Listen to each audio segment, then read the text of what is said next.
You've returned, once again, to the realm of nightmares. Tonight's story is darker than ever before. Are you ready to descend deeper into the abyss of terror with us? Creepy carnival workers. So this happened when I was younger, quite a while ago, but it's one of the creepiest things that has ever happened to me, and I thought y'all might like to hear it.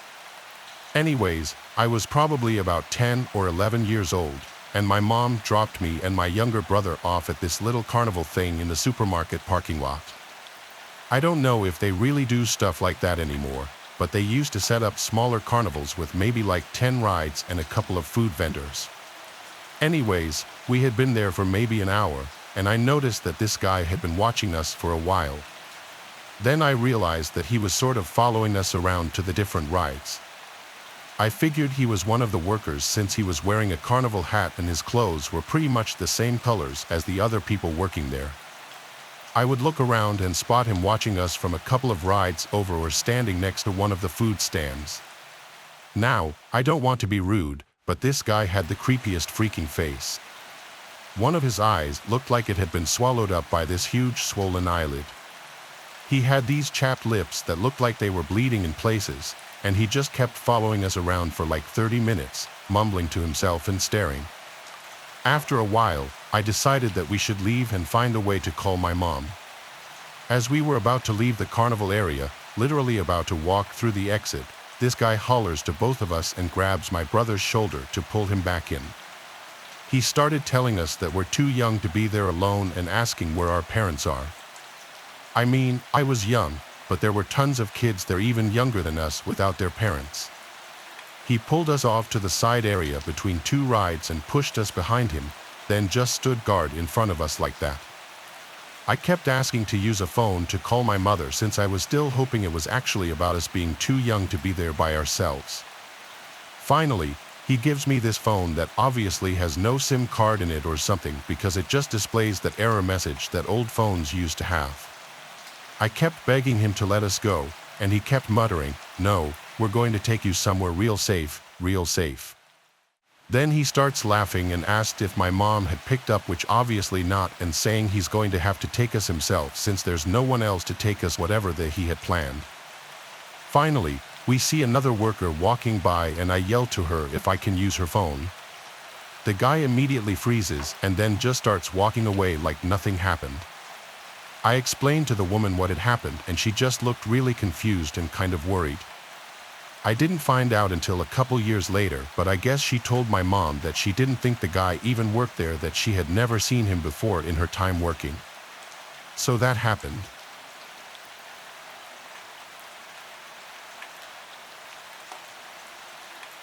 Ever since I was a kid, I loved carnivals. The lights, the games, the unpredictable joy of it all. I know lots of people find them weird and childish, but not me. Growing up in a small town in Indiana, it's not like there was a whole bunch to do. So whenever the carnivals would roll through town, you best believe I was spending as much time there as I possibly could. It's been over 20 years, and I still enjoy the atmosphere of a local carnival. Despite what I'm about to tell you, I think my love for carnivals is something I'll never lose. I was like 9 or 10 when this happened, and I was a kind of nerdy kid growing up. In the days leading up to the spring carnival, I found myself in the library reading up on whatever I found interesting at the time. For whatever reason, I wound up in the history section. I remember the books being literally caked in layers of dust. That's how long it had been since they were even touched. I was flipping through a book on the history of our town when a small, faded slip of paper fell out from between the pages. Confused, I leaned down to pick it up. To my pleasant surprise, it was a ticket for our local spring carnival, dated over 15 years ago. The odds of something like that happening had to be extremely low. I was ecstatic. This ticket would make a great addition to my miscellaneous collection back home. What was even cooler, though, was the fact that the date on the ticket was just 2 days away, when the carnival would certainly be in town. As I predicted, the carnival cruised into town the next morning, so I figured, why not use the old ticket just for laughs, to see what the booth attendant would say. I wanted to get it punched anyway. The next evening, I headed to the carnival with the ticket safely tucked away in my pocket. As I approached the entrance, the carnival seemed just as lively as ever, the air filled with the scent of cotton candy and popcorn. I pulled out the ticket at the gate, handing it over to the guy at the booth. His face changed the moment he saw it. He went pale, his eyes widening slightly before he masked his reaction with a forced smile. It was honestly a little creepy. Enjoy your evening," he stammered, handing me back the ticket without punching it. I was so weirded out by his reaction that I forgot to ask him to punch it. I shrugged it off, though, thinking maybe he was just new and confused about the old design of the ticket. I wandered around, played some games, and enjoyed a funnel cake. The night was perfect, but I couldn't shake the feeling that something was off. I felt eyes on me, observing. Maybe it was just paranoia. I tried to ignore it at first, but I kept noticing the carnival employees giving me weird looks. After a while, I got fed up and decided to ask one of the older game operators about it. I found a kindly-looking elderly man running the ring toss booth. I showed him the ticket, and unlike the booth guy, he didn't even try to hide his shock. He glanced around nervously before leaning closer. "Young man, where did you get this?" he asked. After telling him where I found it, I started feeling uneasy about the whole situation. Maybe I should have just kept the ticket at home. "You found something you weren't meant to find," the old man started, his voice dropping to a whisper. "This ticket, it's part of a story that the folks around here don't talk about much. About 15 years ago, something terrible happened during the carnival right here in this town." He paused as if weighing whether to continue. "There was a young worker, name of Win, nice kid, everybody liked him. He was responsible for one of the rides. I can't remember which. One night, he just disappeared, vanished without a trace. The police found his wallet, but there was nothing in it except a ticket that looked an awful lot like this one," he said, gesturing towards my hands. The atmosphere around us seemed to drop a few degrees. He continued, "They searched everywhere, even drained the local pond, but no sign of him. After that, strange things started happening every time the carnival stopped here, accidents, things going missing, odd sightings.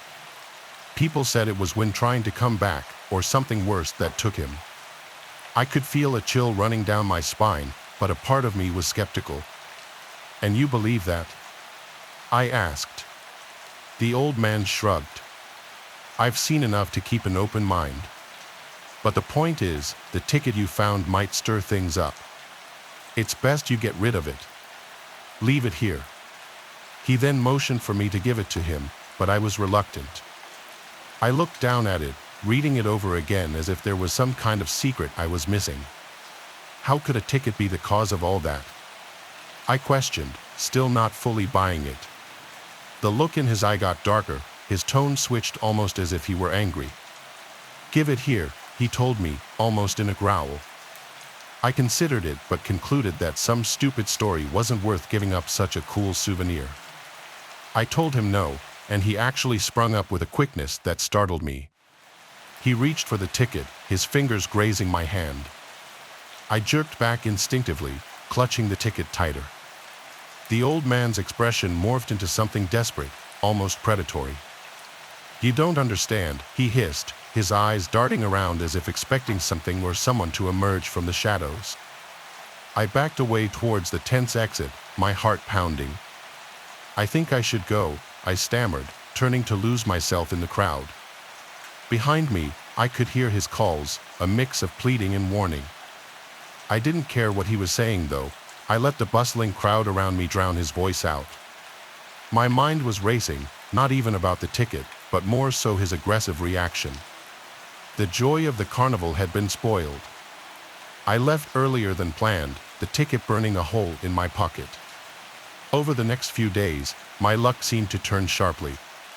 I missed catching the school bus, scraped my knee pretty bad in a bike accident, and worst of all, my best friend accused me of stealing his favorite baseball card, something I would never do. Things got worse than that, though.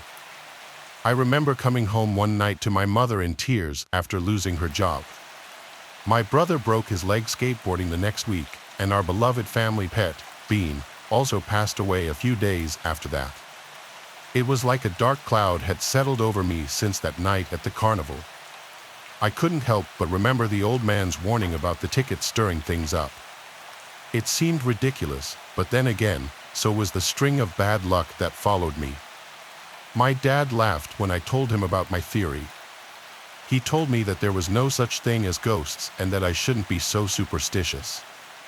One rainy afternoon after school, after a particularly tough day where I had forgotten my lunch and had to go hungry, I pulled the ticket out. I stared at it, this small piece of paper that had brought nothing but trouble. Feeling a mix of anger and fear, I decided I had had enough. I grabbed my raincoat and boots and trudged out to the creek that ran behind our house. My heart felt like it was pounding out of my chest as the rain soaked through my hair. Standing at the creek's edge, I took one last look at the ticket before tearing it into tiny pieces and watching them get swept up by the current. It's just a piece of paper, I thought. Things started to look up after that. My friend found his baseball card and apologized to me, and we became friends again.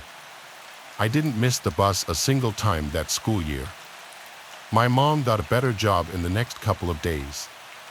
Whether it was all a coincidence or that ticket really was cursed, I couldn't say, but one thing was for sure, I learned to be more careful about what I picked up and brought home.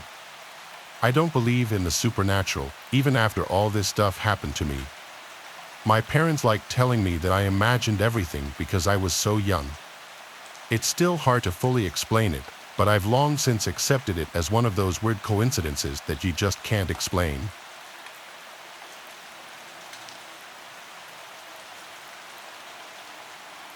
I was about 13 to 14 years old at the time, and it was around the 4th of July. Every year around this time, the town I grew up in would have a 4th of July fair in the center of town. It was always a great place to get together with friends without parents, which at that age is a treat. So a few of my friends and I were walking around the fair just hanging out. It was super hot that day, the middle of summer and all, and we were all in tank tops and shorts, mind you. We were still prepubescent at this point, we all blossomed a bit later. So as we stop in front of a carnival game, I turn and see this man, probably mid-30s, in a full cycling gear with sunglasses on.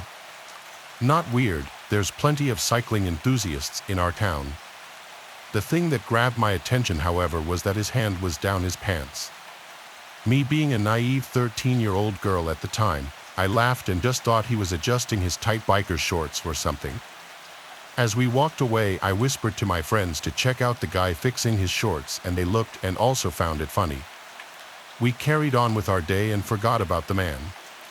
Eventually, I don't really remember who approached us specifically, but an older friend of ours told us to get on the sidewalk immediately. When we complied, she told us that the man in the biking gear had been following us around the fair. We were kind of behind a lot of the carts, so we weren't in the main part of the fair where everyone could see, and continued to have his hand down his pants, masturbating as he was following us. Someone obviously called the police and arrested the guy. I heard later that they searched his car and found porn inside and a few other suspicious items, but I never heard any more about him or who he was. My friends and I never really mentioned it after that as well. I don't think we fully grasped the situation at the time and just kind of blocked it out. I mean, still to this day, almost 10 years later, it makes me squirm when I think about it. Let's not meet again ever, creepy cyclist.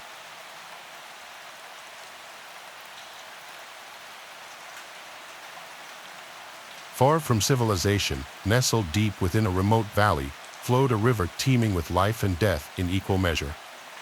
It was said that the spirits of those who had perished in its unforgiving currents still haunted its banks, seeking vengeance on the living who dared to trespass upon their domain. Among the bravest, or perhaps the most foolish, was Nadia, a thrill-seeker with a penchant for danger that bordered on obsession. Determined to test her mettle against the river's legendary inhabitants, she embarked on a solo kayaking expedition, heedless of the warnings that echoed in her ears. As she navigated the treacherous rapids, Nadia felt a chill wind sweep down from the mountains, carrying with it whispers of the past and the promise of doom.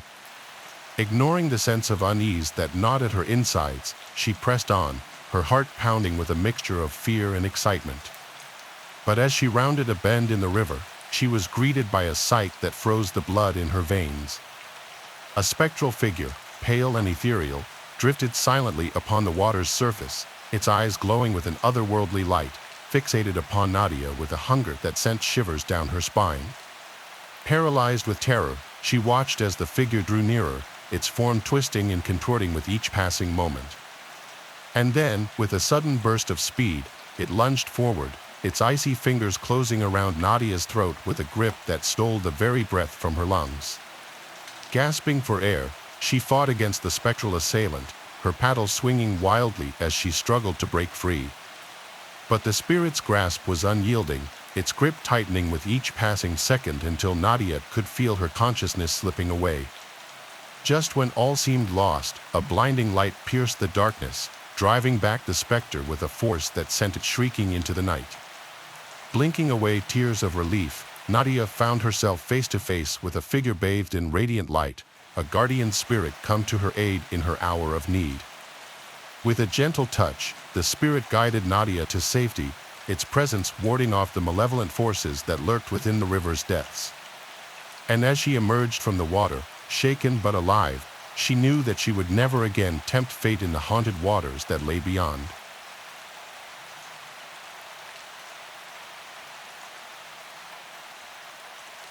This happened in the early summer of 2020, right when COVID was at its peak.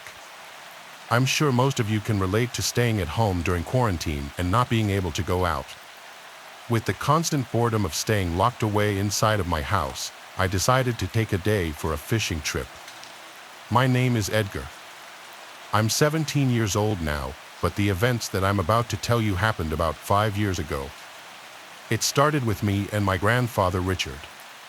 We were going fishing just like we had many times before in our little boat in the middle of the lake. I loved those moments with my grandfather. It was relaxing, and he would tell me stories all day long. One day, it all changed, however, a day I wish never happened. Still, after 5 years, I'm not forgetting any details. It still burned deep into my mind.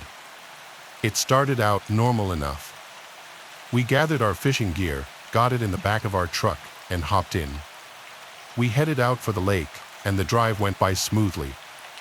After we got there, we transferred all our gear from the truck into the boat and got in ourselves, letting the water carry the boat as we made our way a bit deeper. It was beautiful out in the water, surrounded by nature, our boat gently rocking left and right. It was a great lifestyle, and we both loved it. As we were casting our fishing rods, my grandpa telling me one of his stories, I noticed something glinting a bit in front of our boat.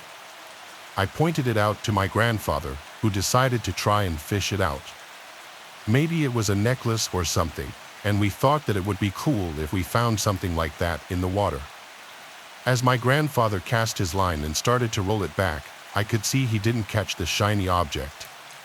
He did catch something, though. I could see it even under the water. As he pulled the object out, we could both see that it was a bone. Weird, we thought, but nothing out of the ordinary. It was small enough to be a fish bone or something, so we just cast a line again. This time, however, the line seemed to struggle with the weight, but we could see the shiny object coming up. As he was bringing it out, I could see the object was attached to something bigger, but in the water, I thought it could just be some random trash laying around. As he got it out of the water, however, it all changed. What we saw in front of us was, without a doubt, a human skull, and there was a pendant attached around one of its eye sockets. My grandfather quickly tossed the fishing rod from his hands, and he wanted to go home immediately. We didn't bring cell phones, so we had to get back home to call the police. We made it back, and in a rush, we jumped into the truck as he sped off. It was slowly starting to get dark as we made our way home, the forest surrounding us. I thought I could see a shadowy figure running along our side in the forest on multiple occasions. I didn't bring it up to my grandpa, however, because it looked like it was a humanoid but running on 4 legs, and I was sure humans can't run that fast, so I just thought it was my imagination because I was scared. When we got home, my grandpa called the police and told them where the lake was and that there was a fishing pole there too. Some officers came to our house to get a report, and we explained how we came across it. They thanked us for our time and were on their way as me and my grandfather watched behind. That night, I had trouble sleeping, waking up multiple times to see a shadowy figure in the corner of my room, just for it to be gone after I blinked again. I woke up the next morning feeling tired, like I had just run a marathon instead of sleeping. I went downstairs, and my mom had already cooked me some waffles for breakfast, which made the morning a bit more bearable. I loved waffles. I finished up eating and headed outside to play with my friends, but I could never shake the feeling of being watched. When I brought it up to my friends, they would say that they felt normal and that I'm just paranoid. I believed them. I hadn't seen anything, after all, and I was ruining fun for myself and them because of my paranoia. It still didn't help. In fact, every day that went by, the feeling became stronger and more frequent. It had gotten to the point where I didn't want to leave the house at all, because I was feeling unsafe. When my grandfather saw me acting strange, he asked me what was wrong. "I don't know, Grandpa. I saw something moving parallel to our car when we were coming back from that lake," I said, expecting him to comfort me and say how everything is going to be fine. What I saw instead was a pure look of terror and panic on my grandfather's face as he got up and frantically paced around the room. They followed us. I should have known they'd follow us. They never found that damned skull. "It was a trap all along," he said as I saw a couple of tears forming in his eyes. "Why the hell did you tell me this now? Why didn't you tell me earlier?" he yelled as I started to cry, thinking I had done something terrible. "I'm sorry, Grandpa. I thought it was my mind playing tricks on me because I was scared. I couldn't. I trailed off as tears coated my cheeks and dripped from my face. My grandpa didn't even look at me as he headed for the stairs. "We're doomed," I could hear him mumble as he made his way up. I couldn't sleep at all that night. I felt guilty. I didn't know why my grandfather was so upset. Sure, I could sometimes see a figure in the shadows or feel something watching me, but it never affected me otherwise. When it was about 4 a.m. and I could finally feel my eyes getting heavy, I could hear some sort of chanting sound mixed with buzzing. Right after that, I heard a loud crash in the hallway. I didn't know what it was, but I was too scared to look. I stayed in my bed until I heard my mom scream loudly. I jumped out of bed, not caring about the fear anymore, thinking something bad had happened to my mother. As I rushed out to the hallway, I saw my mother crying over my grandpa, who was lying on the floor. When I got closer, I saw the reason she was crying. My grandpa looked like he had drowned, blue color enveloping his skin, his clothes wet. I couldn't hold my vomit in any longer. I puked all over the floor, feeling nauseous and lightheaded as I passed out. I woke up in my room, my mother sitting next to me on a chair. She hugged me after I woke up and cried on my shoulder. I asked her if Grandpa was dead, and she just nodded her head. His lungs were full of water. No one knows how it happened or how he got to the hallway in that condition. It was all a mystery. My mother did, however, report that she heard whispered chants along with buzzing. After I told her I heard the same thing, she was shocked, thinking it was all in her head from the lack of sleep she'd been getting recently. We both went to bed that night, my eyes growing heavy as soon as I laid down on the bed. I dozed off almost immediately from exhaustion, but I was awoken by the sound of whispered chanting and buzzing coming from the hallway. Thinking it was whatever had killed my grandfather, I stayed in my room, silent as the night outside my house. That was until about 20 minutes later, I once again heard my mother scream and then gurgle like she was drowning. I jumped out of bed again, but as soon as I reached for the door, the sound stopped. As I opened it, I could see my mother in the same state my grandfather was the night before, blue skin, wet clothes. I started crying uncontrollably for hours until I finally found myself going to the phone and dialing 911. An ambulance and police officers came. I don't remember any of it. The funeral, those couple of days went by in a blur. I found myself in a foster home right up until last month. They let me come back to my property because I was turning 18 soon. As I'm recording this, there is a sound in front of my door. It sounds like whisper chanting and buzzing. I think they are waiting until 12 a.m. when I turn 18.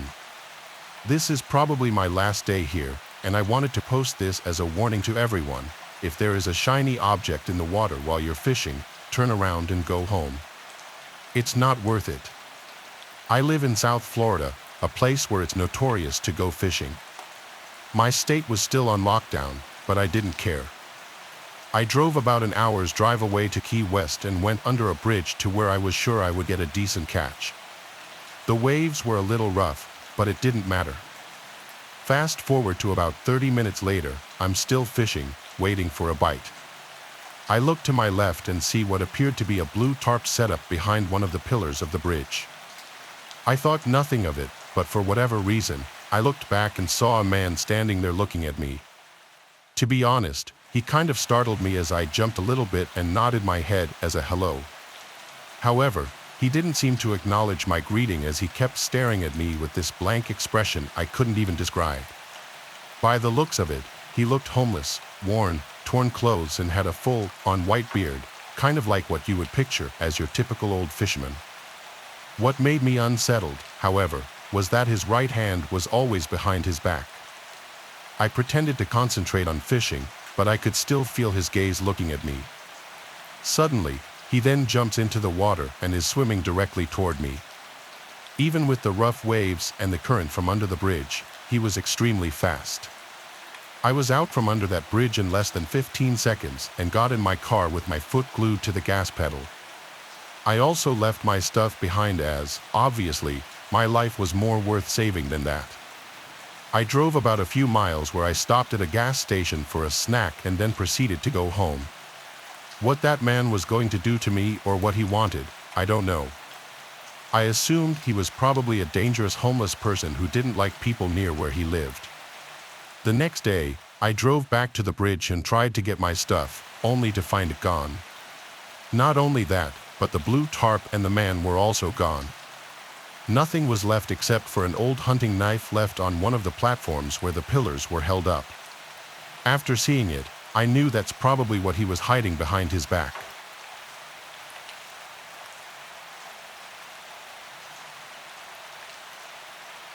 This happened in the early summer of 2020, right when COVID was at its peak.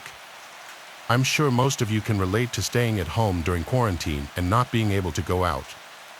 With the constant boredom of staying locked away inside of my house, I decided to take a day for a fishing trip. I live in South Florida, a place where it's notorious to go fishing. My state was still on lockdown, but I didn't care. I drove about an hour's drive away to Key West and went under a bridge to where I was sure I would get a decent catch. The waves were a little rough, but it didn't matter. Fast forward to about 30 minutes later, I'm still fishing, waiting for a bite. I look to my left and see what appeared to be a blue tarp setup behind one of the pillars of the bridge. I thought nothing of it, but for whatever reason, I looked back and saw a man standing there looking at me. To be honest, he kind of startled me as I jumped a little bit and nodded my head as a hello. However, he didn't seem to acknowledge my greeting as he kept staring at me with this blank expression I couldn't even describe. By the looks of it, he looked homeless, worn, torn clothes and had a full-on white beard, kind of like what you would picture as your typical old fisherman. What made me unsettled, however, was that his right hand was always behind his back. I pretended to concentrate on fishing, but I could still feel his gaze looking at me. Suddenly, he then jumps into the water and is swimming directly toward me. Even with the rough waves and the current from under the bridge, he was extremely fast. I was out from under that bridge in less than 15 seconds and got in my car with my foot glued to the gas pedal. I also left my stuff behind as, obviously, my life was more worth saving than that. I drove about a few miles where I stopped at a gas station for a snack and then proceeded to go home. What that man was going to do to me or what he wanted, I don't know. I assumed he was probably a dangerous homeless person who didn't like people near where he lived. The next day, I drove back to the bridge and tried to get my stuff, only to find it gone. Not only that, but the blue tarp and the man were also gone. Nothing was left except for an old hunting knife left on one of the platforms where the pillars were held up. After seeing it, I knew that's probably what he was hiding behind his back.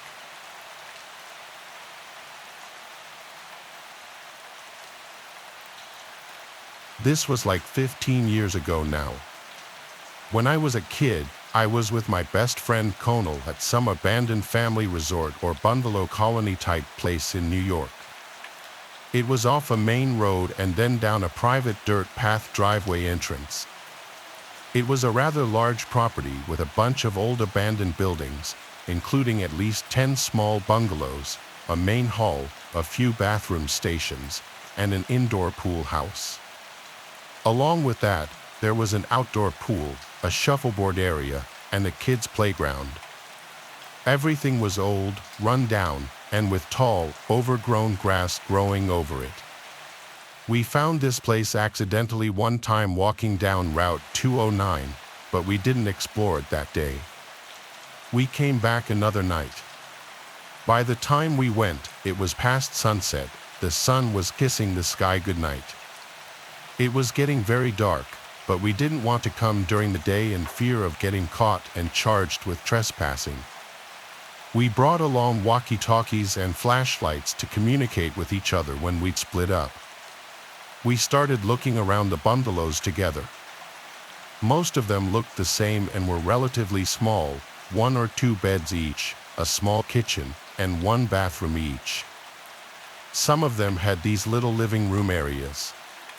Halfway through these bungalows, I split off from Conal because he was moving kind of slow. I tried to enter the building that looked to be the main hall or office or something, but every entrance was locked.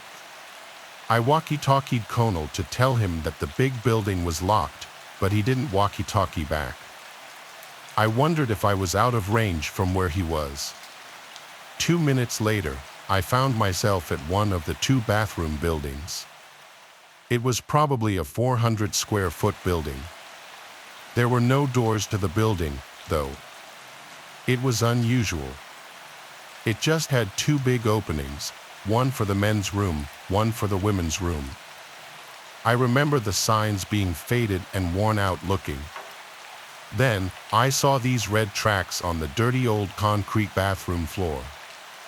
Now, I'm not going to sit here and say they looked like bloody footprints, but I couldn't explain what these red marks could be then, and I still can't say for certain now. Regardless, it was pitch black inside that bathroom around that corner, and that was the first building I was scared to enter. I tried walkie-talking to Conal again, hoping he was in range this time.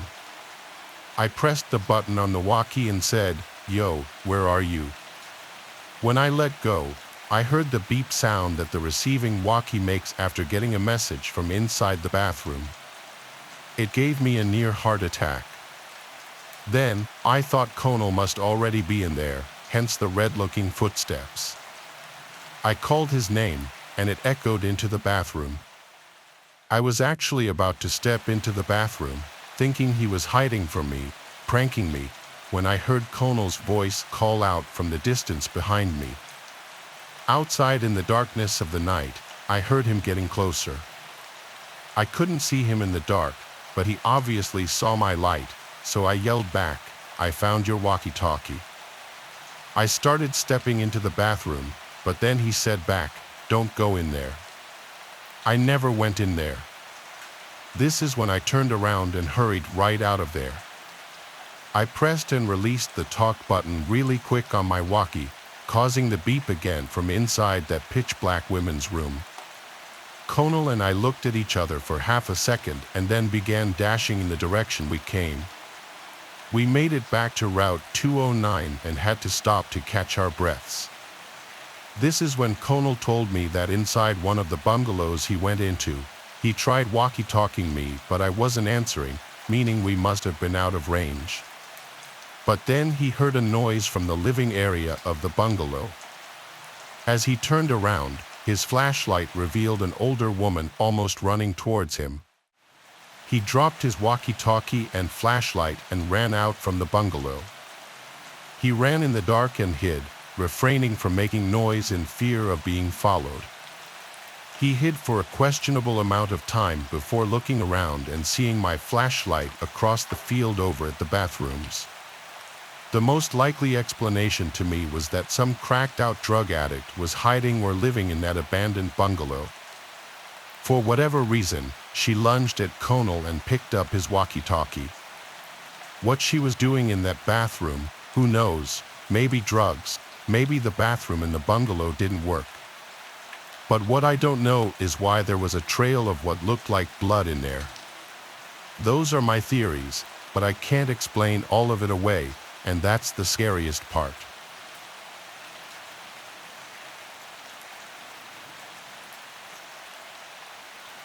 Starting a new job is always a mix of excitement and nerves.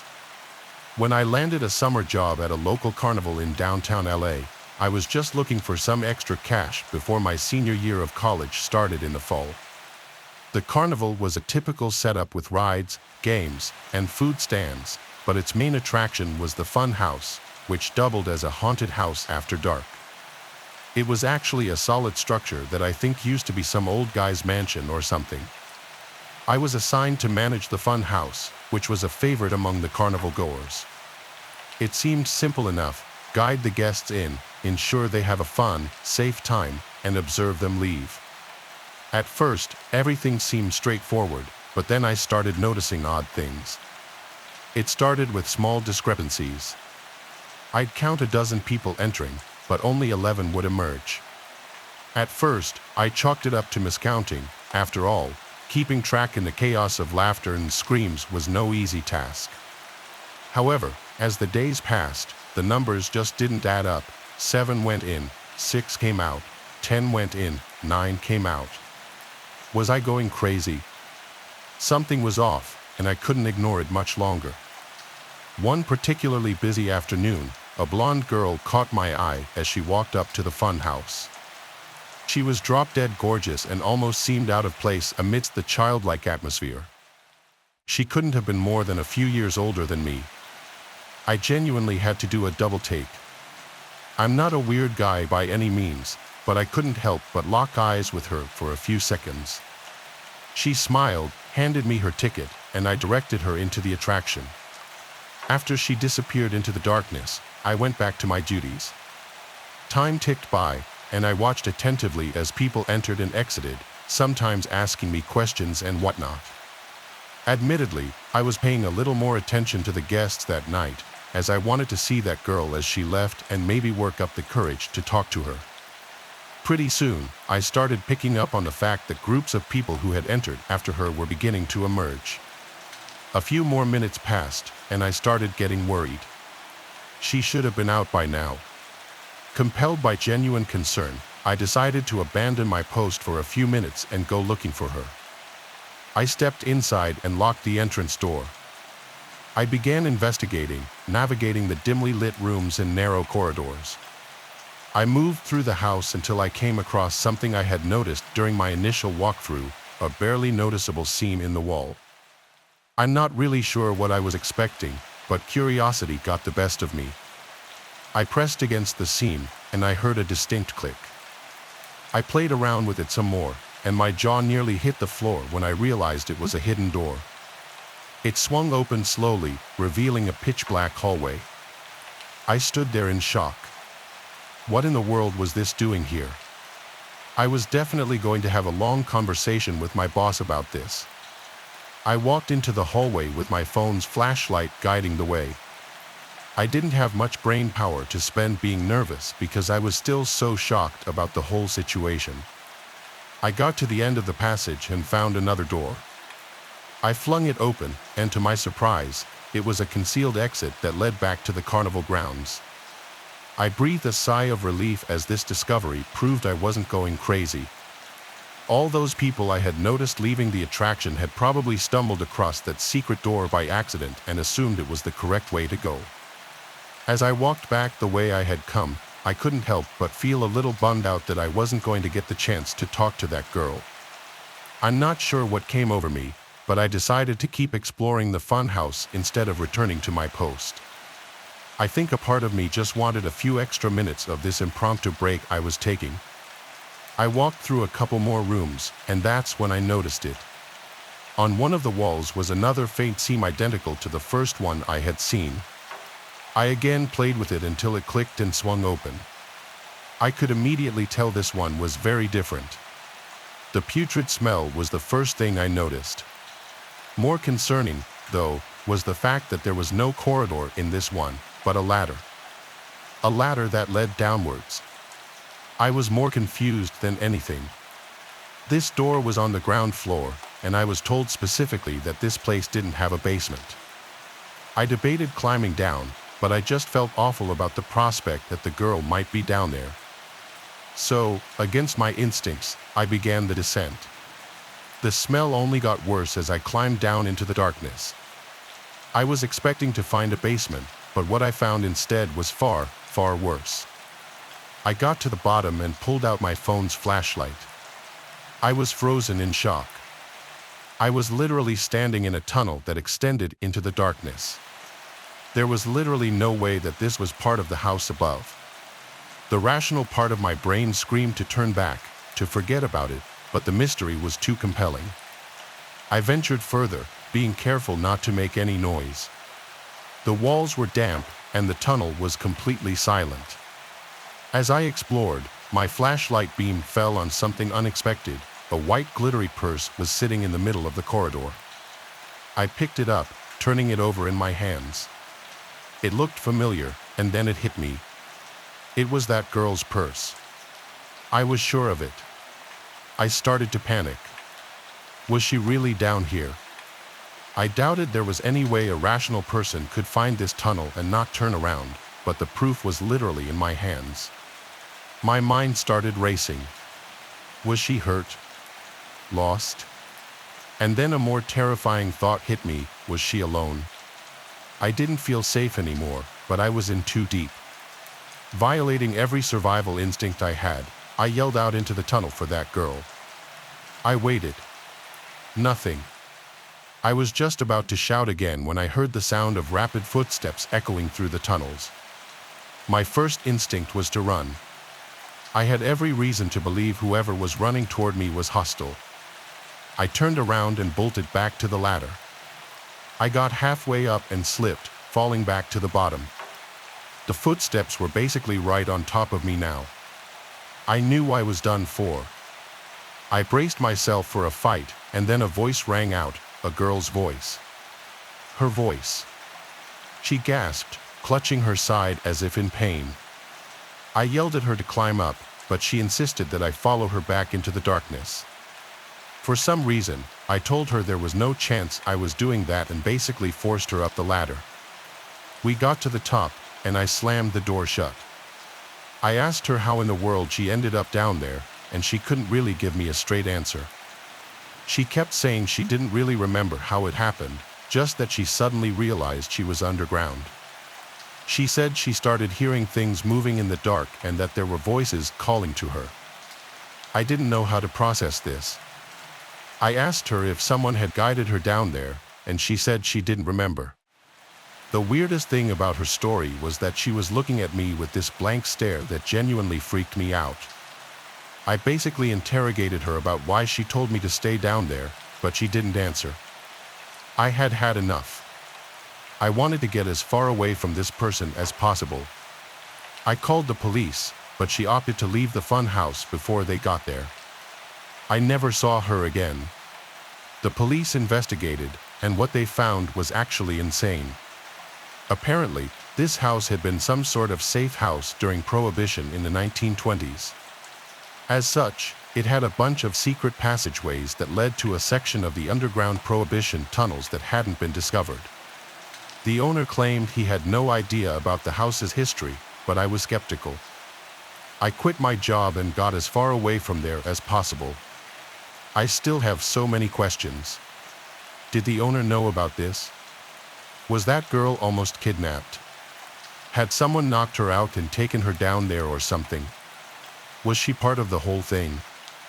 I feel like there are a number of explanations for what happened to me, but all of them are equally terrifying.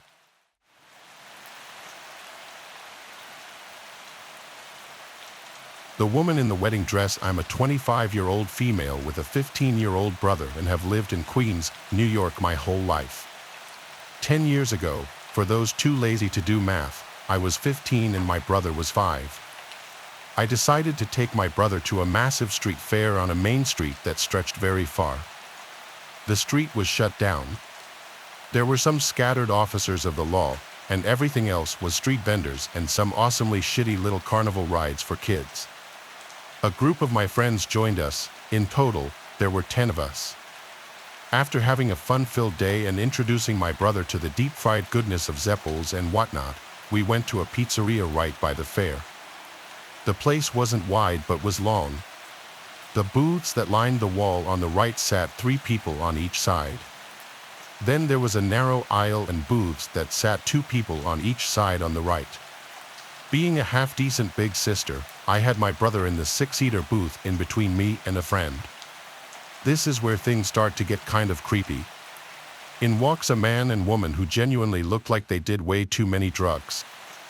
They were probably in their late 50s and early 60s.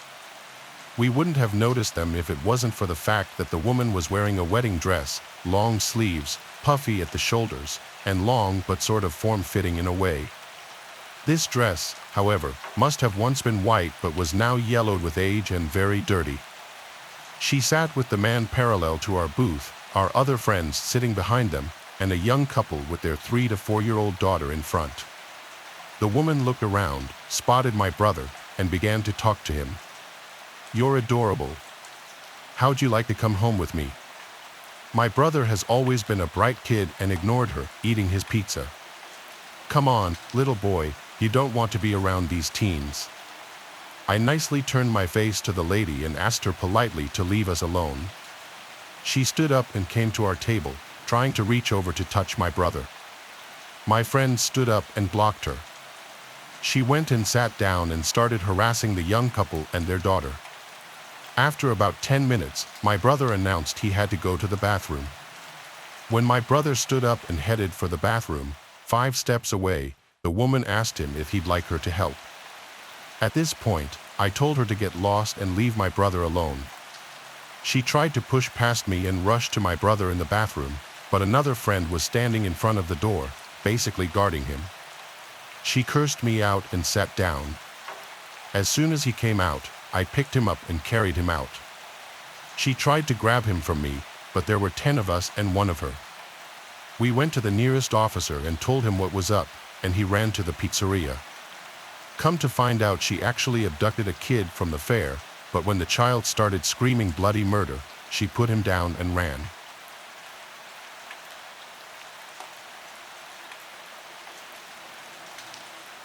It was a dark, cold night when I got the call for a food delivery.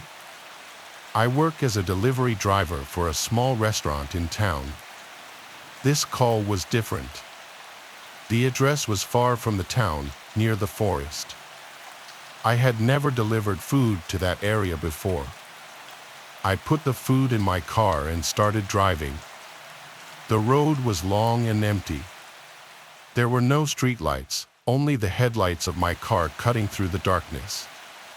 Trees lined both sides of the road, their branches reaching out like long fingers. The wind blew through the trees, making eerie sounds. As I drove further, the houses became fewer and the forest became thicker. I checked the address again. It was a house at the edge of the forest. I felt a chill run down my spine, but I told myself it was just another delivery. After driving for what seemed like forever, I saw a small dirt road leading into the forest. The sign had the same name as the address on the order. I turned onto the dirt road. My car bounced over the rough path, and the trees seemed to close in around me. It was so dark that I could barely see a few feet ahead. Finally, I saw a small house at the end of the road. The house looked old and run down. The paint was peeling, and some of the windows were broken. There was a dim light coming from inside. I parked my car and took the food out. As I walked to the door, I noticed how quiet it was. There were no sounds of animals or insects, just the sound of my footsteps on the wooden porch. I knocked on the door. There was no answer. I knocked again, louder this time. Still no answer. I felt uneasy. I looked around and saw no signs of life. I decided to leave the food on the porch and go back to my car. Just as I turned to leave, the door creaked open. A tall, thin man stood in the doorway. He had pale skin and dark, sunken eyes. He looked like he hadn't slept in days. He stared at me for a moment before speaking. I handed him the bag, and he took it without saying anything. I turned to leave, but then he gestured for me to come inside.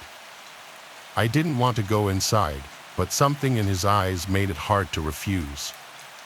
I stepped into the house. The inside was just as old and creepy as the outside.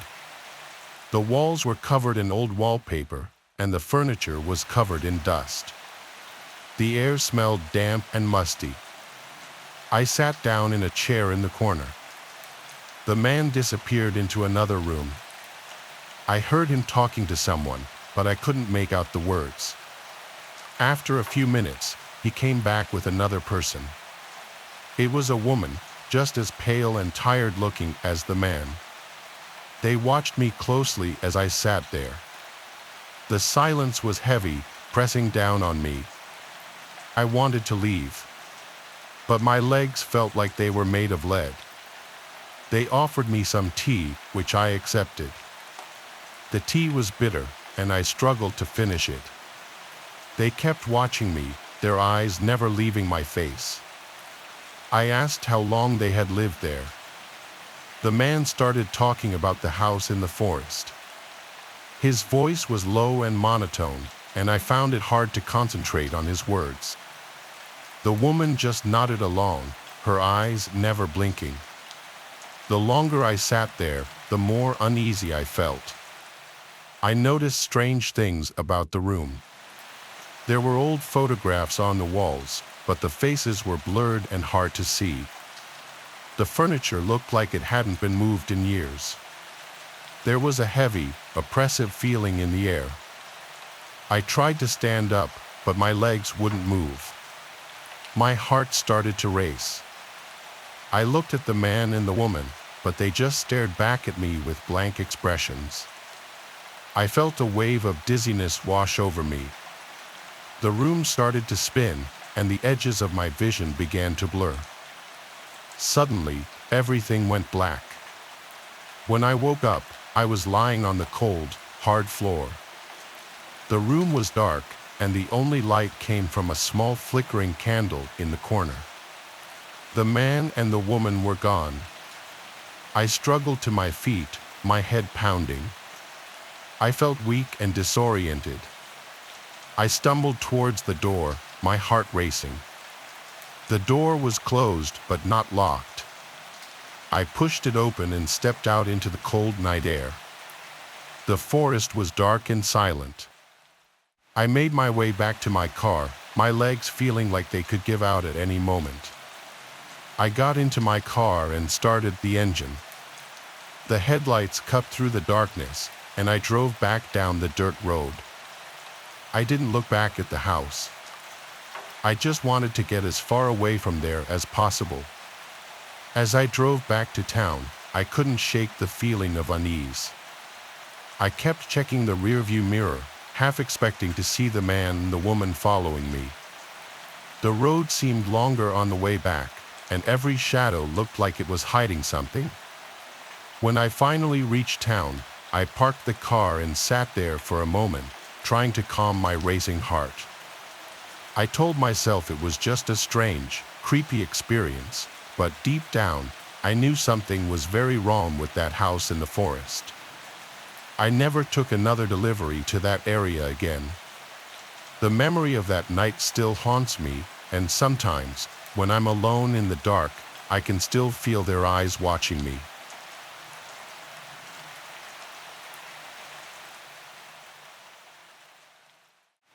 This happened when I was in my late 30s on a fishing trip to celebrate a promotion I had received from my job. Throughout my young adult years, I've always been out on the water and never once had come across anything or had a reason to be afraid. However, this one night of the trip took my fascination with fishing and crushed it. The night of my trip, I had stopped my boat to save fuel and found myself on my boat watching over the ocean.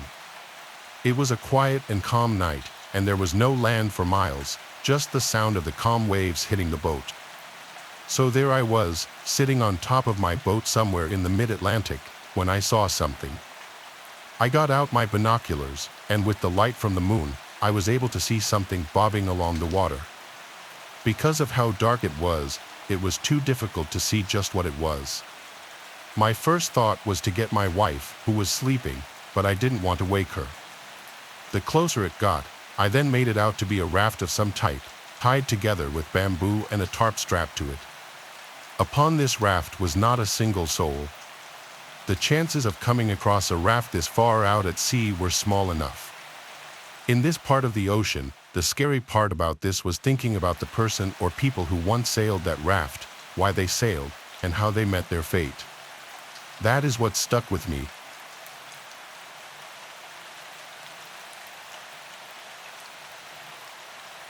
My friend Michael was throwing a house party.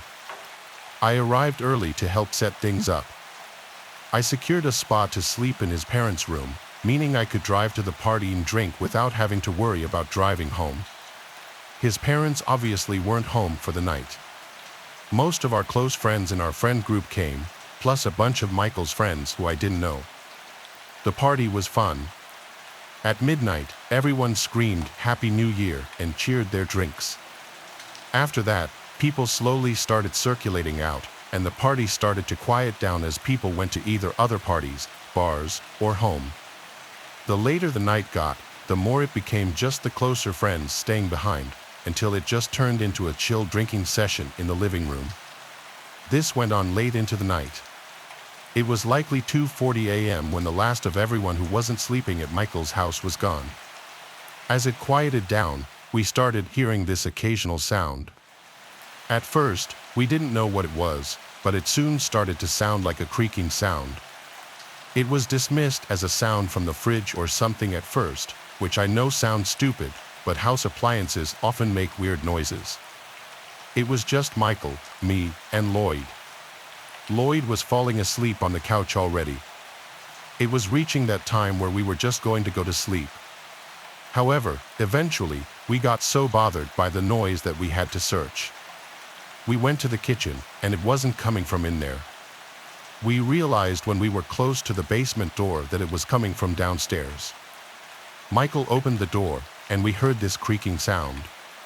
"Go check what it is," I said. He kept saying, "No way." Then he called down into the basement, "Yo, who's down there?" The creaking stopped, and we never heard it again. After a solid minute of waiting at the top of the stairs, we agreed to go down together. We both grabbed knives, drunkenly thinking that was a good idea, when in reality, we were so drunk we'd probably only hurt ourselves with them. We got to the bottom of the stairs and looked through the entire basement. It's not huge, it just has a couch, TV, a bar, a table in a corner, and various old pieces of junk. It was pretty messy at the time. The first thing we did was search any possible crevice for someone who could be hiding. Then we tried to figure out what could have been making that sound. I noticed a rocking chair, and so I went up to it, sat in it, and then started rocking in it. It made the exact same creaking sound we had been hearing. Michael and I looked at each other. I stood up, and so did every hair on my body. I don't think we ever ran faster than we did when we ran up those stairs and slammed the door shut. We tried to come up with any logical explanation, but there was none. He kept the basement door locked for days until his parents came back. There was no living soul down there, but something was moving that rocking chair. That rocking chair used to belong to his grandma, who passed away forever ago, and it's just something his mom held on to for sentimental reasons. I can't say I've ever experienced anything resembling the paranormal before this, nor since then. It still sends chills down my spine.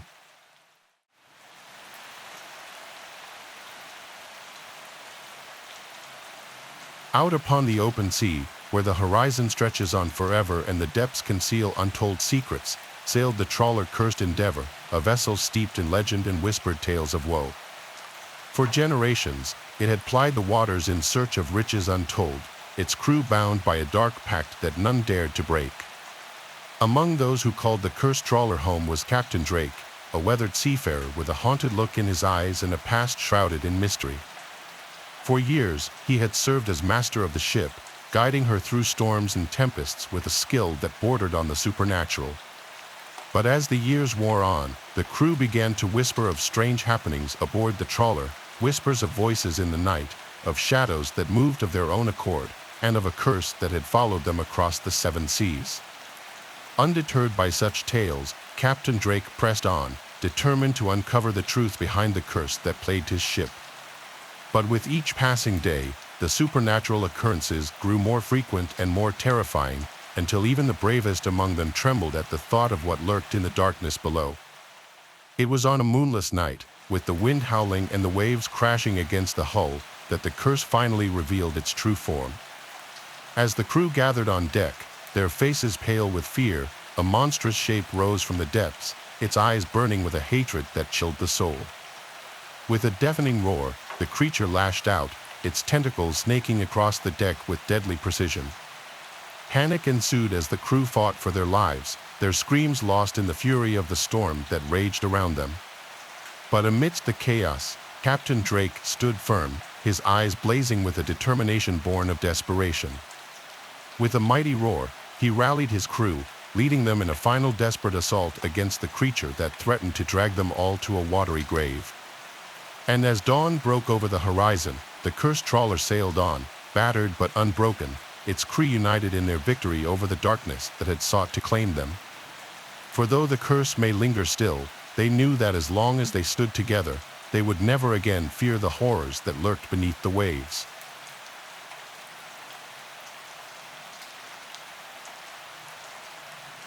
In the heart of the dense forest stood a lake, its waters dark and foreboding, shrouded in mystery and fear. Local legends whispered of a curse upon the lake, warning fishermen and adventurers alike to stay far away. But curiosity, as it often does, beckoned the bold to its shores. Among those drawn to the lake was Andrew, a seasoned angler with a thirst for adventure that overshadowed any superstition. Armed with his fishing gear and determination, he ventured into the woods, guided by stories of monstrous catches and whispered horrors. As he reached the edge of the lake, an eerie mist rose from its surface, obscuring what lay beneath. Ignoring the chill that crept up his spine, Andrew cast his line into the murky depths, eager to test his skills against whatever lurked below. Hours passed with little success, and the sun began to sink below the horizon, casting long shadows across the water. Just as Andrew prepared to call it a day, his line suddenly went taut, pulling him forward with unexpected force. With a grunt of surprise, he struggled to reel in his catch, the water churning and bubbling as whatever he had hooked fought against him. Heart pounding, Andrew finally managed to haul his prize onto the shore, only to stagger back in horror at what lay before him. It was no fish that writhed and thrashed at his feet, but a grotesque abomination straight from the nightmares of ancient lore. Its twisted form was a grotesque amalgamation of scales and tentacles, its eyes burning with a malevolent intelligence that sent shivers down Andrew's spine. In a panic, he stumbled backward, tripping over his own feet as he scrambled to escape the creature's grasp. But it was too late. The creature lunged forward with lightning speed, its tentacles wrapping around Andrew's legs and dragging him screaming into the depths below.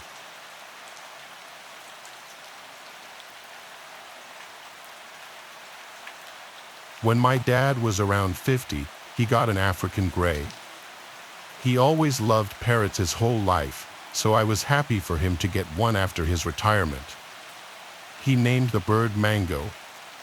My dad taught Mango a whole vocabulary of words, and he actually trained him to understand the meaning behind certain words like hello, what's up, food, thank you, good, and a few others. My dad passed away at 70, and with that came the time to figure out, among my siblings and me, what would happen to Mango.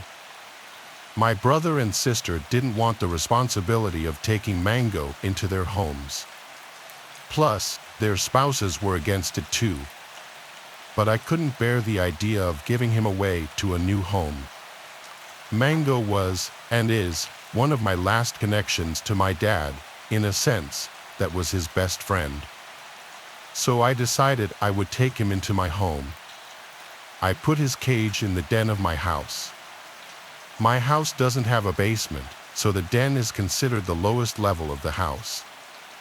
Mango is a moderately noisy bird.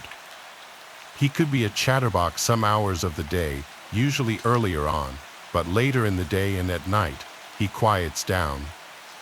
When he's too noisy, I'll throw a blanket over his cage, and that normally quiets him down. I watch TV in the den at night to keep him company, then around 10, I'll migrate to my room to let him go to sleep. That's pretty much the backstory behind Mango. I've been taking care of him for 2 years now, so I know exactly how he behaves and when he's acting out of the ordinary. Speaking of out of the ordinary, there was one night in December, around 10:30 p.m., that Mango started making sounds while I was trying to sleep. I sleep with the door open since I live alone and need to be able to hear anything if something's going on in the house. Hearing him making his squawking noises past dark, especially this late at night, was unusual beyond doubt, and something was irritating him. I went down to the den to see what was bothering him. He was wide awake on the lower perch of the two in the cage. He looked at me and was saying things like, hello, and what's up, and his name, all the while he was nodding his head up and down, moving his whole body in the process as if he were dancing. I tried to feed him, but he didn't eat, so I covered him with the blanket, hoping he would stop. I was in the kitchen when I stopped inside because he was still making the noises, and I had a feeling he wasn't going to stop. Having worked the next day, I couldn't afford to lose sleep because of him. I really didn't know what to do. I'm still, to this day, not exactly a bird expert. I went back downstairs and uncovered him. He was still doing his little dance, popping his head and body, and making his distress sounds. It didn't click with me until I thought I heard something in the pantry closet a few feet away from his cage. I walked over to it and hovered my hand over the light switch to the pantry, which was outside of the door. The door has one of those big glass panels that many pantry doors have. So when I flicked the light switch, I saw the outline of a body on the inside. My flight or fight response kicked in, and I chose fight. I opened the door, screaming, trying to get my adrenaline rushing, and I grabbed the man in the pantry closet out and threw him to the floor. He tried to fight back, but I easily overpowered him and had him in what I could best describe as a chokehold. He was a man in his 50s, looking homeless, with a smell to match it. I yelled at him, "Who are you? Why are you in my house?" He tried grabbing my face, possibly to gouge my eyes or something, but I continued to wring his neck and punch him. During all this, Mango was going berserk in his cage. When the man on the floor seemed weak enough, I literally sprinted for the nearest phone and came right back, keeping him on the ground while I called 911. The man was taken to jail, but he had no ID on him. Nothing. He was homeless and had nothing to his name. As such, he was considered what some people call judgment-proof, meaning even if I tried to sue him, I wouldn't get anything from him. He had raided my pantry closet that night and had opened jars of peanut butter, boxes of cookies, and crackers and all sorts of other boxed and canned foods. If it weren't for my dad's parrot, I don't know what else that man would have taken or done in my house. I'm grateful for mango, and I like to think part of my dad is watching over me in that bird.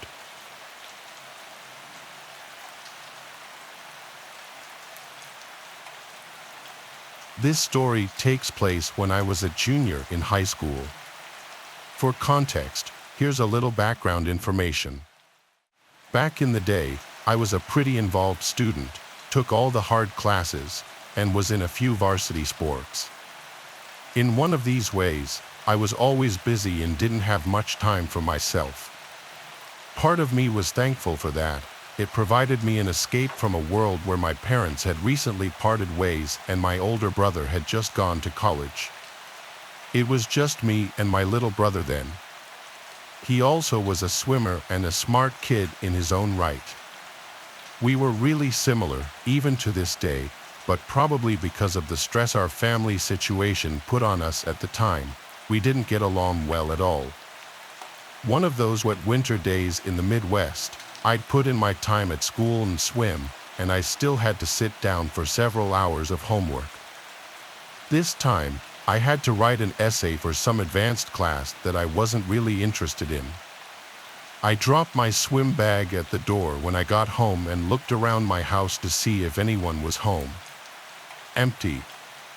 Dad must be out with Carwin at swim practice. His club team had the slot at the pool after the high school team was done. I popped in a mouthful of Cheez-Its and headed down to the basement to my office to get some schoolwork done. The house was a middle-class two-story with an unfinished basement, with the exception of what I referred to as my office. From a career past, my dad used to work from home but no longer did. I was the only one who used this place, so my family, or what was left of it, just called it Azaria's office. So I made my way across the concrete floors and unattached carpet scraps down there to the one finished-out room in the basement. I flicked on the CFL light. It was like any other night after practice.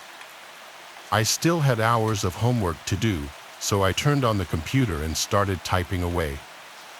I was typing for what seemed like an hour, trying to bring words to what the concept of hedonism and the picture of Dorian Gray meant to me as best I could, or as convincingly as I could. Out of the dark, I heard my little brother call out to me, "Azaria, Azaria, come up." Almost reflexively, I called back to him, "Carwin, I'm working. What do you need?" We would yell through the house like brothers do, but it took me a minute to realize I didn't hear him come home. I got no response, only for a couple of minutes, though. Again, I heard my little brother's voice sing out, "Azaria, Azaria, come up." It felt strange hearing those words carry across the dark concrete floor. He's supposed to be at swim practice. I called back out to him, asking if he needed anything, but again I received no answer. I thought about just starting my essay again, but the family situation was delicate at best, and I didn't want to be in trouble if my little brother actually needed something. I made the decision to get up and go find out for myself. I bounded up the basement staircase the only way a high schooler can, and I called out again for my brother, "Carwin, what's up? I'm really busy." I checked all around the main floor looking for my little brother or even signs he was home. No shoes, no backpack, so he wasn't home, and there was no car in the driveway either. The only reason my dad would be gone right now would be to pick him up. Satisfied, I turned back for the stairs when I heard my little brother's voice ring out again, "Azaria, Azaria, come up." This time, every hair on my body stood on end. It just didn't make sense. He had to be at practice, and if he really needed me, he would have come to me. I got to the base of the second floor stairs and called out to him one more time, "Carwin, what's going on? Are you okay?" For a minute, no answer. "Carwin, I'm really busy. Can you tell me what's up?" It was quiet for way too long as I stared up the dark staircase. Logically, I had no reason to believe anyone was up there until I heard Carwin's voice calmly speak this time, and not call out in his sing-song way those same 4 words, Azaria, Azaria, come up. What? I asked under my breath. I couldn't comprehend the situation. I did a quick inventory of any probable scenario, break-in, wrong voice, a prank. I would have seen something at this point. It had to be Carwin, and maybe helping him would make me a good brother, so I began up the stairs. My heart pounded with each step, and I was about to make the landing to the dark second floor when I heard the buzz of the garage door motor. I ran back down the stairs and looked out the window. It was my father's sedan, and he and my little brother got out. I stumbled from the window to the hall where they would enter, and I felt my heart almost stop beating. I collapsed on the floor and just started to cry uncontrollably.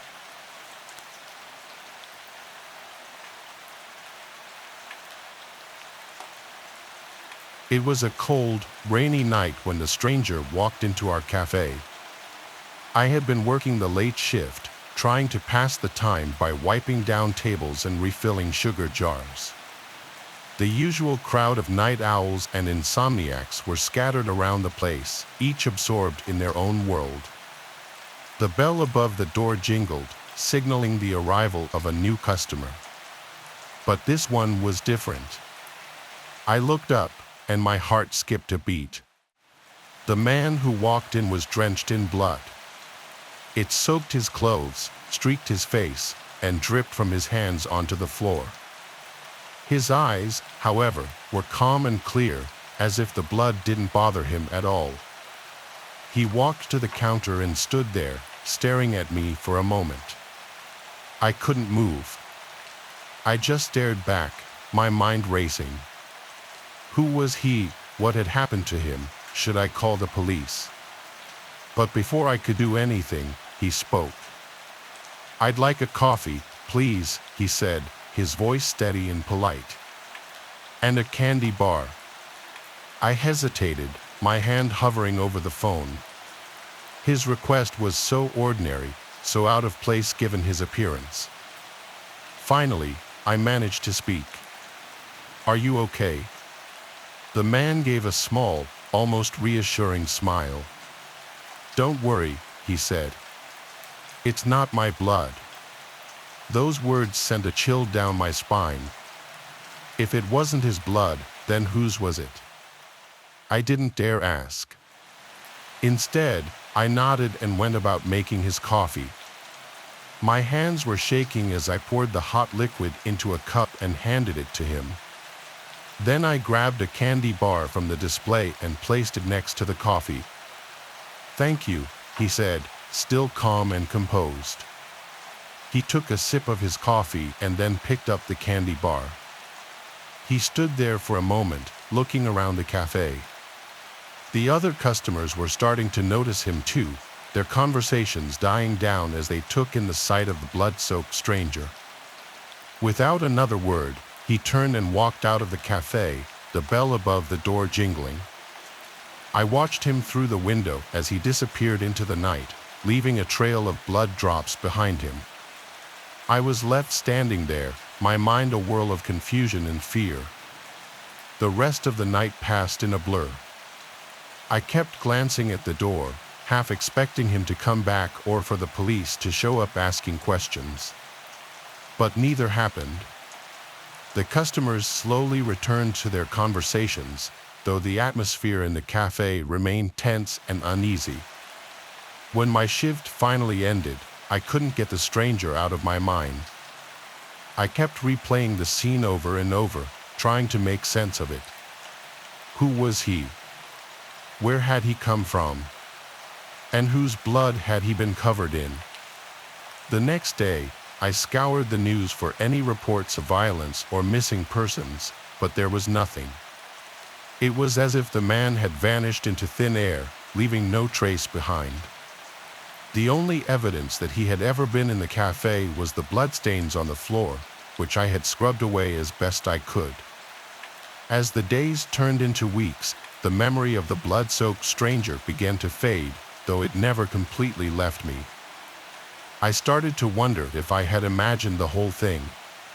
But the other customers had seen him too. We occasionally exchanged nervous glances, a silent reminder of the night's strange events. Months later, I was working another late shift when a woman walked into the cafe. She seemed normal enough at first, until she approached the counter and handed me a small blood-stained envelope.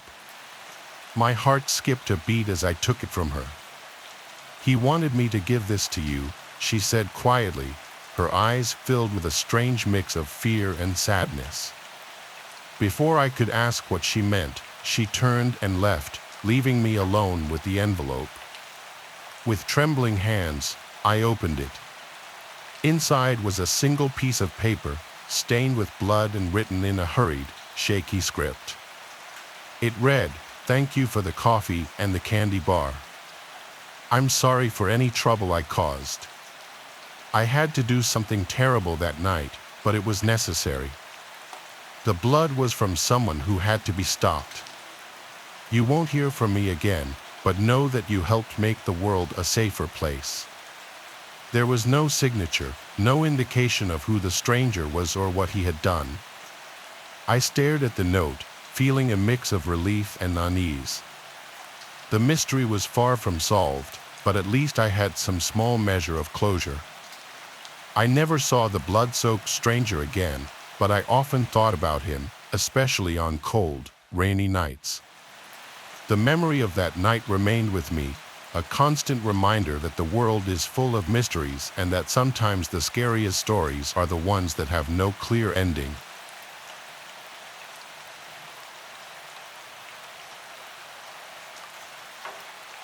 It was a cold, rainy Friday night. I had just come home from a long day at work, feeling exhausted and looking forward to a quiet evening alone. The house was dark and silent when I stepped inside, the only sound being the rain tapping against the windows. I dropped my keys on the table and kicked off my shoes, grateful to be home. As I walked into the living room, I noticed something strange. A faint smell, like something rotting, lingered in the air. I wrinkled my nose and made a mental note to check the fridge for any spoiled food later. For now, I just wanted to relax. I grabbed a blanket and settled onto the couch, turning on the TV for some background noise.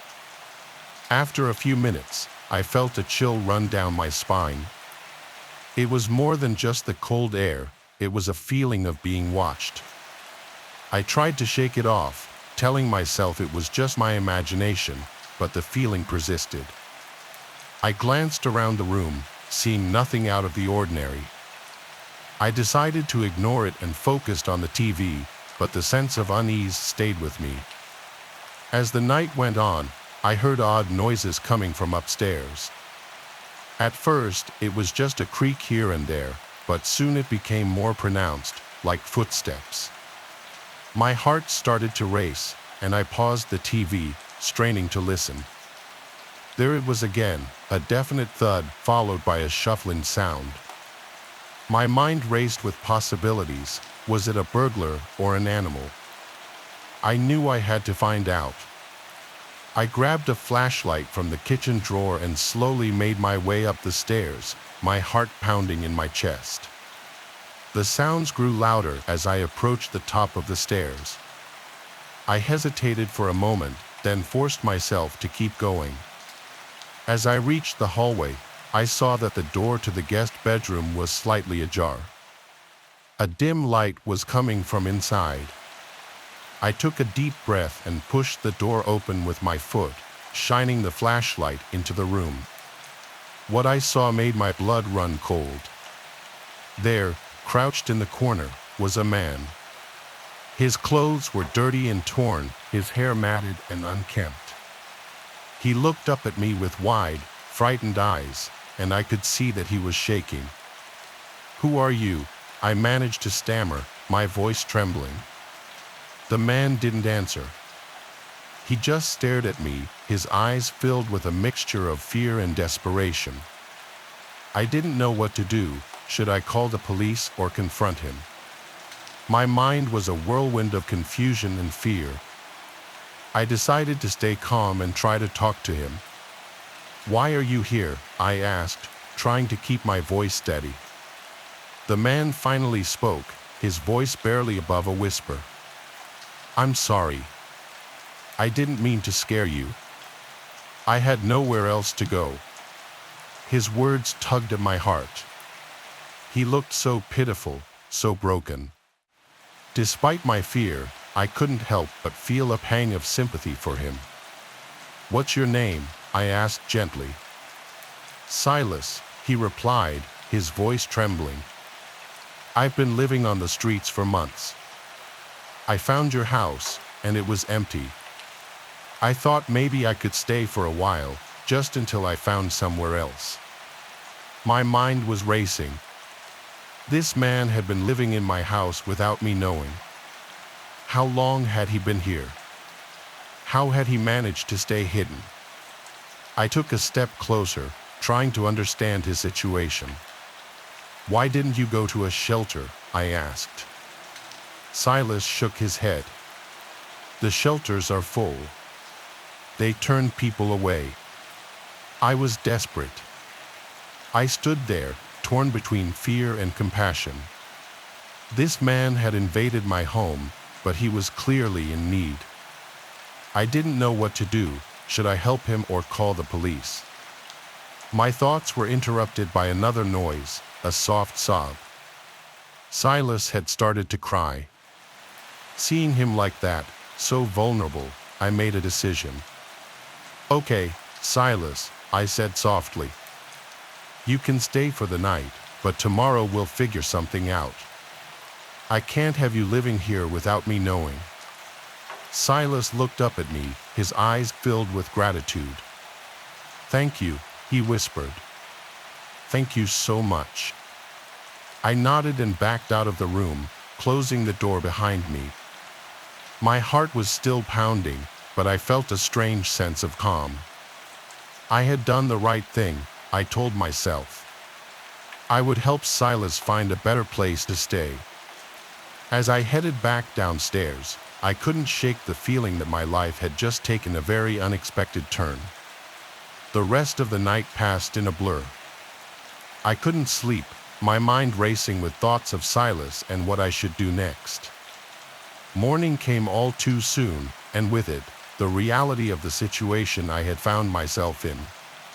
But as I got up to face the day, I felt a glimmer of hope. Maybe, just maybe, I could make a difference in Silas's life. And maybe, in doing so, I would find a new purpose in my own.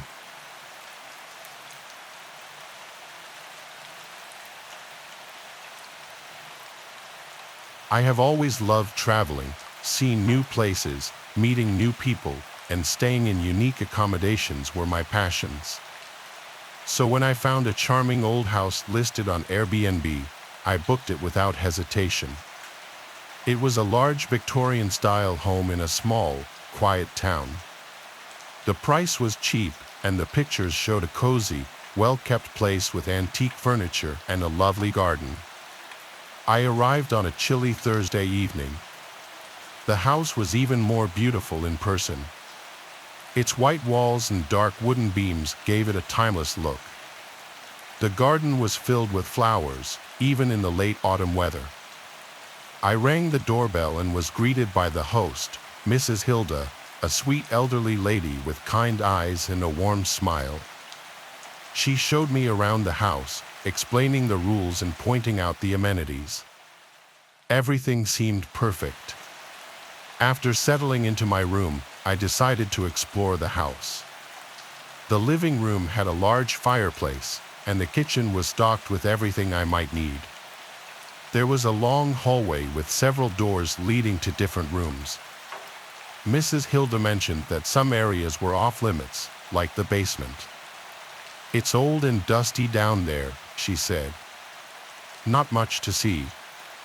That first night, I slept well. The bed was soft, and the room was quiet. But the next day, something strange happened. As I was having breakfast, I heard a noise coming from the basement. It sounded like a faint, muffled cry.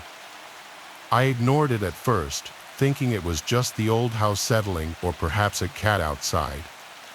But the noise continued, growing louder and more desperate. Curiosity got the better of me. I went to the basement door and pressed my ear against it. The crying was coming from inside. I knocked lightly, but there was no response. I tried the door, but it was locked. I felt a chill run down my spine. I found Mrs. Hilda in the garden, tending to her flowers.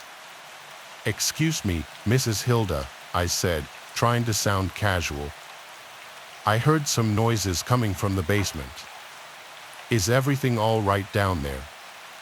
She looked at me with a strange expression. "Oh, that must be the wind," she said quickly. "This old house makes all sorts of noises." I wasn't convinced, but I didn't want to press her. Instead, I decided to investigate on my own. That evening, after Mrs. Hilda went to bed, I took a flashlight and quietly made my way to the basement door.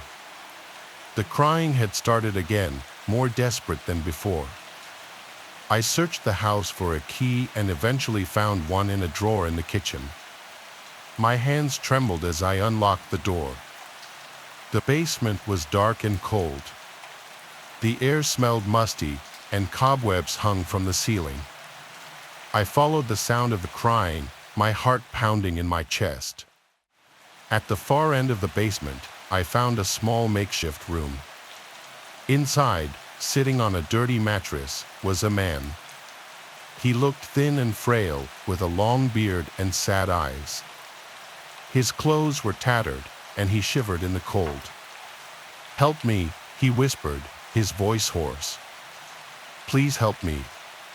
I was shocked. "Who are you?" I asked. "What are you doing here?" "My name is Yuri," he said. "I used to be a tenant here, but I lost my job and couldn't pay the rent. Mrs. Hilda said she would help me, but she locked me down here instead. Please help me get out." I couldn't believe what I was hearing. How could this sweet old lady do something so cruel? I knew I had to help him. I gave Yuri some of my food and a blanket. "I'll find a way to get you out," I promised. The next day, I tried to confront Mrs. Hilda, but she was nowhere to be found. I searched the house, but found no sign of her. I called the police and explained the situation. They arrived quickly and searched the house. When they entered the basement, they found Yuri just as I had left him. Mrs. Hilda was found later that day in the nearby woods. She had been living a double life, posing as a kind old lady while keeping Yuri prisoner in her basement. The police took her into custody, and Yuri was taken to a hospital. He was weak and malnourished, but grateful to be free. The whole experience left me shaken. I couldn't believe how close I had come to staying in a house with such a dark secret. I left the town the next day, eager to put the whole ordeal behind me. But I will never forget Yuri's haunted eyes and the sound of his desperate cries. From then on, I was more careful about the places I stayed and the people I trusted. The world is full of surprises, and not all of them are good. I had learned that lesson the hard way.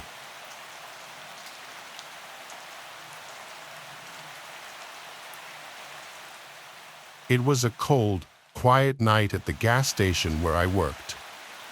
The clock on the wall showed 2 a.m., and the only sounds were the hum of the coolers and the occasional car passing by on the empty road.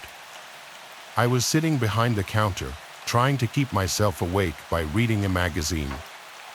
The gas station was always slow at this hour, and I was looking forward to the end of my shift at 3 a.m. Suddenly, the chime above the door rang, announcing the arrival of a customer. I looked up and saw a man walk in. He was tall and thin, wearing a dark hoodie with the hood up, casting a shadow over his face. Something about him made me feel uneasy, but I couldn't quite put my finger on it. Maybe it was the way he moved so deliberately and slowly, or the way he seemed to be looking around the store with too much interest. He walked up to the counter and asked for a pack of cigarettes. His voice was low and raspy, sending a shiver down my spine.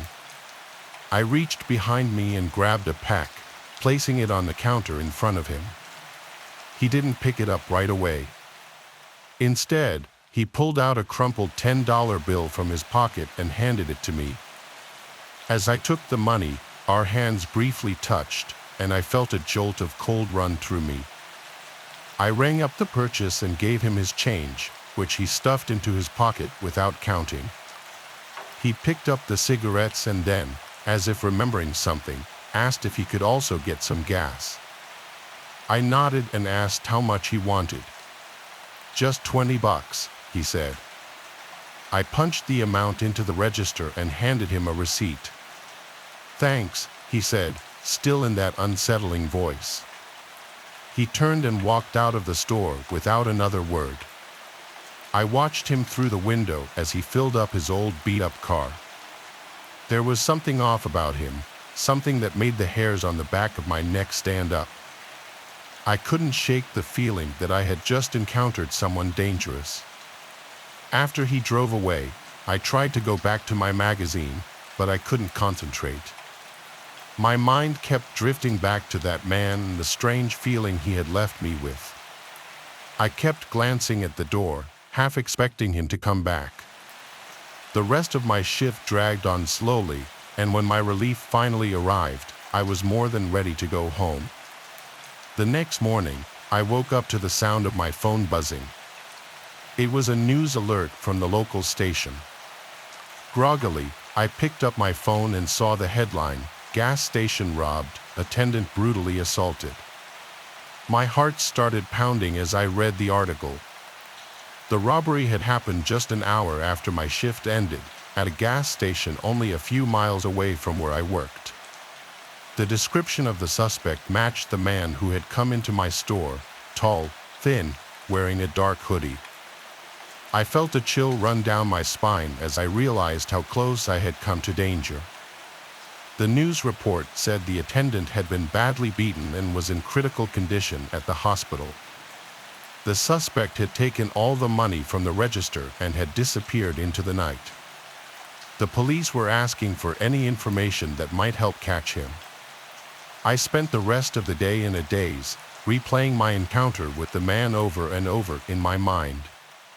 I kept thinking about the way he had looked at me, the cold touch of his hand, and the unsettling feeling he had left me with. I wondered if he had been planning to rob my gas station too, but had changed his mind for some reason. Maybe he had been scoping out different places, looking for the right moment to strike. That night, I had to go back to work. But I was more nervous than I had ever been. Every time the door chime rang, I jumped, expecting to see that sinister stranger again. I couldn't shake the feeling of dread that had settled over me. I kept imagining what might have happened if he had decided to rob my store instead. A few days later, I saw his face again, this time on the front page of the local newspaper. The police had caught him after he tried to rob another gas station. He had been involved in a high-speed chase and had crashed his car, ending up in the hospital with serious injuries. The photo showed his face clearly for the first time. His eyes were cold and empty, and there was a twisted smile on his lips that sent a shiver down my spine. As I looked at the picture, I couldn't help but feel a strange mix of emotions: relief that he had been caught, feared how close I had come to being one of his victims, and a lingering unease that I couldn't quite shake. The memory of that night and the sinister stranger who had come into my store would stay with me for a long time. Working at the gas station was never the same after that. I was always on edge, always looking over my shoulder, and always wary of late-night customers. The world seemed a little darker, a little more dangerous, and I couldn't help but feel that a part of my innocence had been lost forever.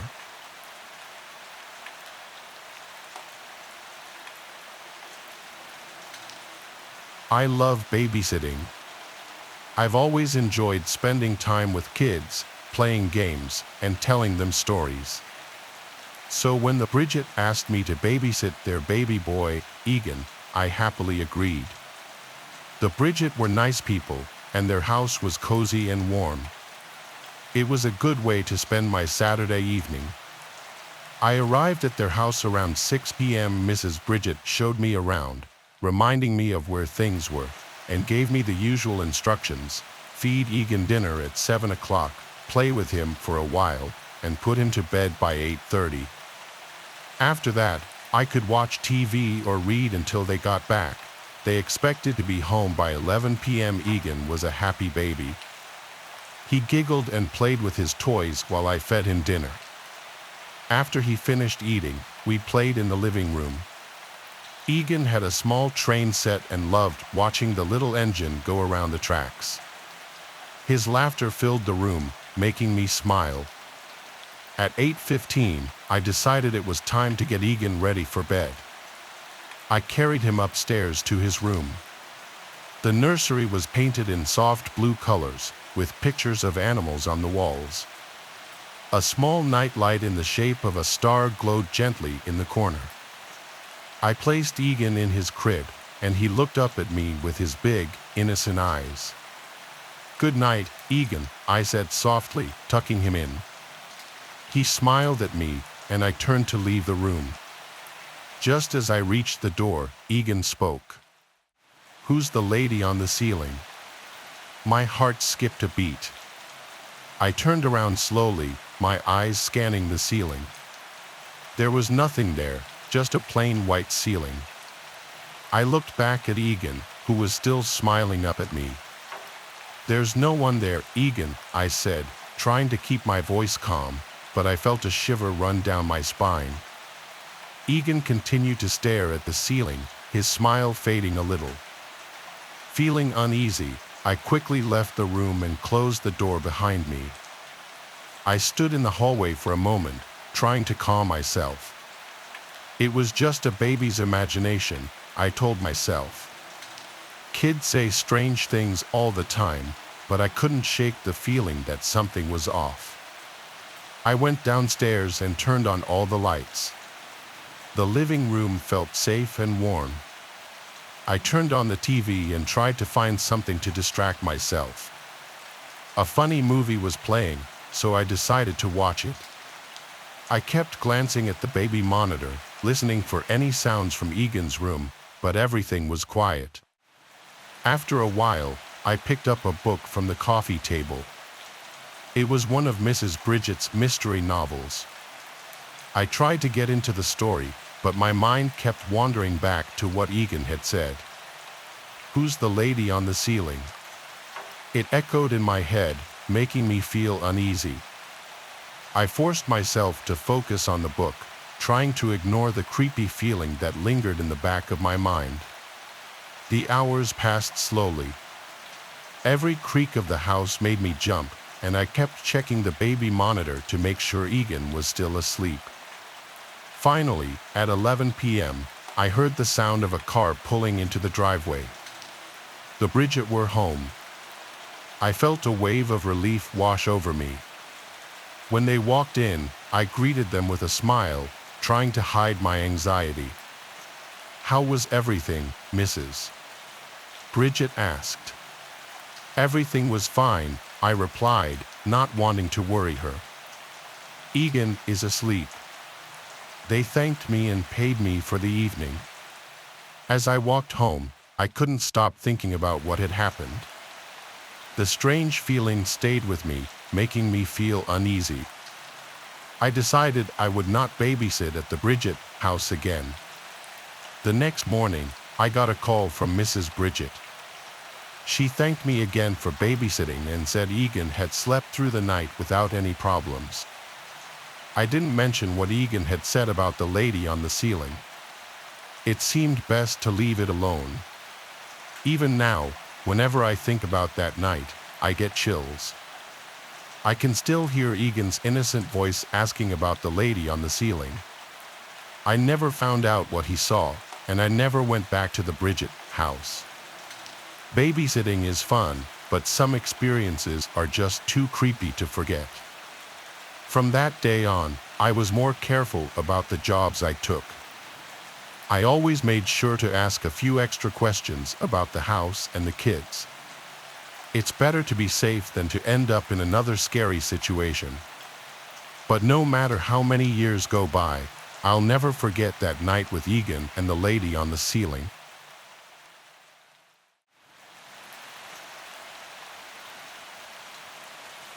A few years ago, I worked as a pizza delivery driver. It wasn't my dream job, but it paid the bills.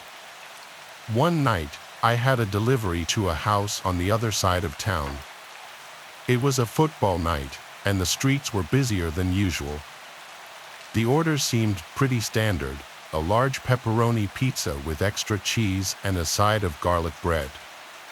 I remember that night clearly. The weather was cold, and a drizzle had started just as I got into my car. I put the pizza on the seat beside me and started the engine. The radio was playing some old rock songs, which I liked. I drove carefully, watching the road through the misted-up windshield. It was a bit past the promised delivery time when I arrived at the address, but only by a few minutes. I parked the car and grabbed the pizza.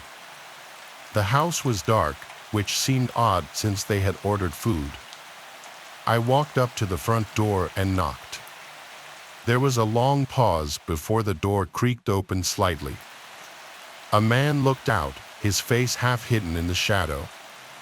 "You're late," he said in a gruff voice. I checked my watch. "Only by a few minutes," I replied, trying to stay polite. "Sorry about that. It's $18.50. The door opened wider, and I saw there were 3 other men behind him. They all looked rough and intimidating. I suddenly felt very uneasy. The first man stepped forward, and before I knew what was happening, he grabbed my shirt and pulled me inside. "Hey," I yelled, but my voice sounded weak and scared. They pushed me against the wall. The man who had pulled me inside now had a knife in his hand. He pressed it against my neck, just hard enough to make me freeze in terror. "Give us your money," he demanded. My heart was pounding. I reached into my pocket and handed over the money I had earned from the night's deliveries. It wasn't much, but it was all I had. The man with the knife grinned, showing yellowed teeth. "Is that all?" he asked. I nodded, my throat too dry to speak. He stepped back, still holding the knife, and the other men closed in, checking my pockets for anything else of value. They found my phone and took it too. "Please," I managed to say, "just let me go. I won't tell anyone." They laughed. One of them slapped me on the back hard enough to hurt. "Sure you won't," he said sarcastically. I don't know how long they kept me there, taunting me, but it felt like forever. Eventually, they seemed to lose interest.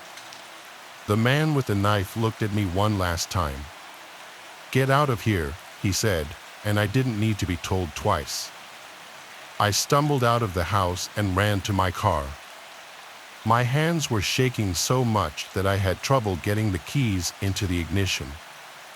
Finally, the engine roared to life, and I sped away, not looking back.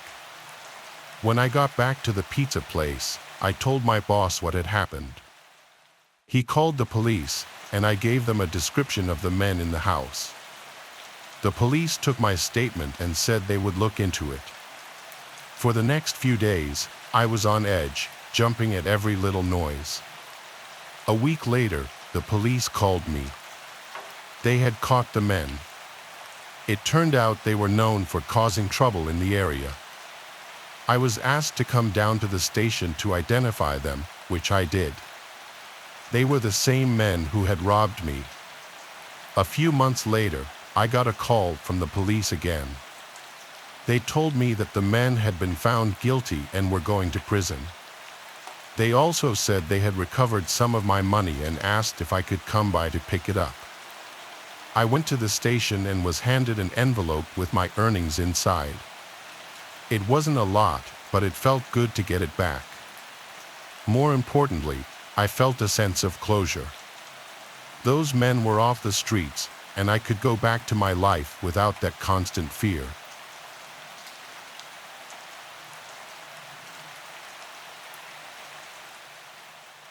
I was in bed one night, feeling tired from a long day at work. My eyes were getting heavy, and I was ready to fall asleep. The room was dark, with only a sliver of moonlight coming through the curtains. The quietness of the house was comforting. I lived with two housemates, Bernice and Lionel, but they were both out for the night. Bernice had gone to visit her parents, and Lionel was at his girlfriend's place. I was looking forward to having the house all to myself. As I was drifting off, I heard a soft creak from the hallway. My bedroom door was slightly open, and I saw a shadow moving.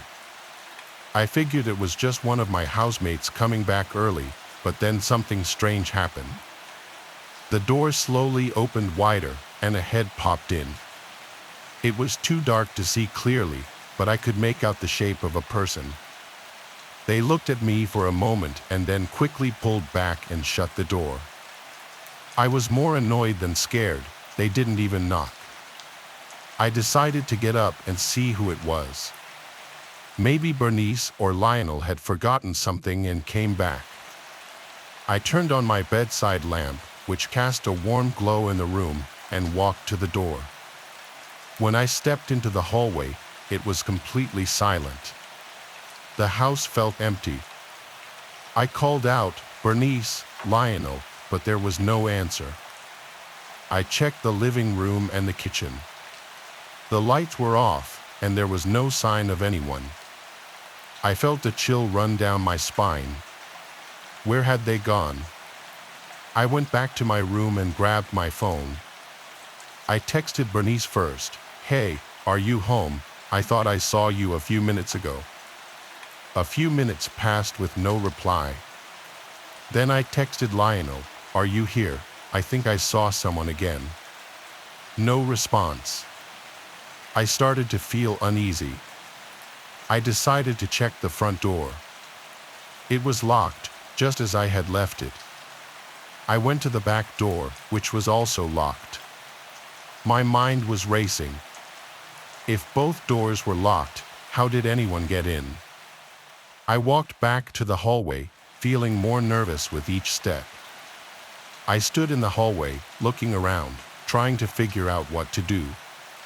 Maybe I had imagined it. I was tired, and my mind could have been playing tricks on me, but it felt so real. I decided to check every room just to be sure. I started with Bernice's room. The door was closed, and when I opened it, everything was in its place. Her bed was made, and nothing seemed out of the ordinary. I moved on to Lionel's room. His door was also closed. I opened it and saw his usual mess of clothes and books, but nothing suggested someone had been there recently. Feeling more anxious, I checked the bathroom and the small storage room. Both were empty. I was starting to doubt myself. Maybe it was just a shadow or my imagination. I went back to my room and sat on the bed. I tried to calm myself down, telling myself it was nothing, but then I heard it again, a soft creak coming from the hallway. My heart started to race, and I felt a cold sweat on my forehead. I turned off my bedside lamp and listened carefully. The house was so quiet that I could hear my breathing. The creaking sound grew louder, like someone was slowly walking down the hallway. I wanted to get up and check, but fear kept me frozen in place. Suddenly, the door to my room opened slightly, just like before. I could see the shadow of a person standing there. This time, I didn't wait. I grabbed my phone and turned on the flashlight. I pointed it at the door, but there was no one there. The hallway was empty. I felt a knot in my stomach. Something was very wrong. I decided to call Bernice. I needed to hear her voice. I dialed her number and waited, but it went straight to voicemail. I tried Lionel next. The phone rang and rang, but he didn't pick up. I left a message, my voice shaking. Lionel, if you get this, please call me. I think someone's in the house. I didn't know what else to do. I didn't want to call the police and look foolish if it turned out to be nothing, but I also didn't want to stay in the house alone. I decided to wait in my room with the door locked. I pushed a chair against the door for good measure and sat on my bed, holding my phone tightly. Minutes felt like hours as I sat there, listening to every little noise. I kept the flashlight on, pointing it at the door. I kept thinking about the head I saw, the way it looked at me and then disappeared. Who was it? What did they want? Finally, I heard a familiar sound, the front door unlocking. I jumped up, my heart pounding. I heard Lionel's voice calling out. Relief washed over me as I rushed to the door, moving the chair aside and opening it. I found Lionel standing in the hallway, looking confused. "What's going on?" he asked. I told him everything about the head, the sounds, and how scared I was. Lionel listened carefully, then checked the house again with me. We found nothing unusual, no signs of anyone else being there. "Maybe it was just your imagination," Lionel said, trying to reassure me. But I couldn't shake the feeling that something was off. Even after Lionel went to his room and I tried to go back to sleep, I kept hearing those creaks and seeing that shadow in my mind. I never found out who or what it was that night, but from then on, I always made sure to lock my door and keep a light on.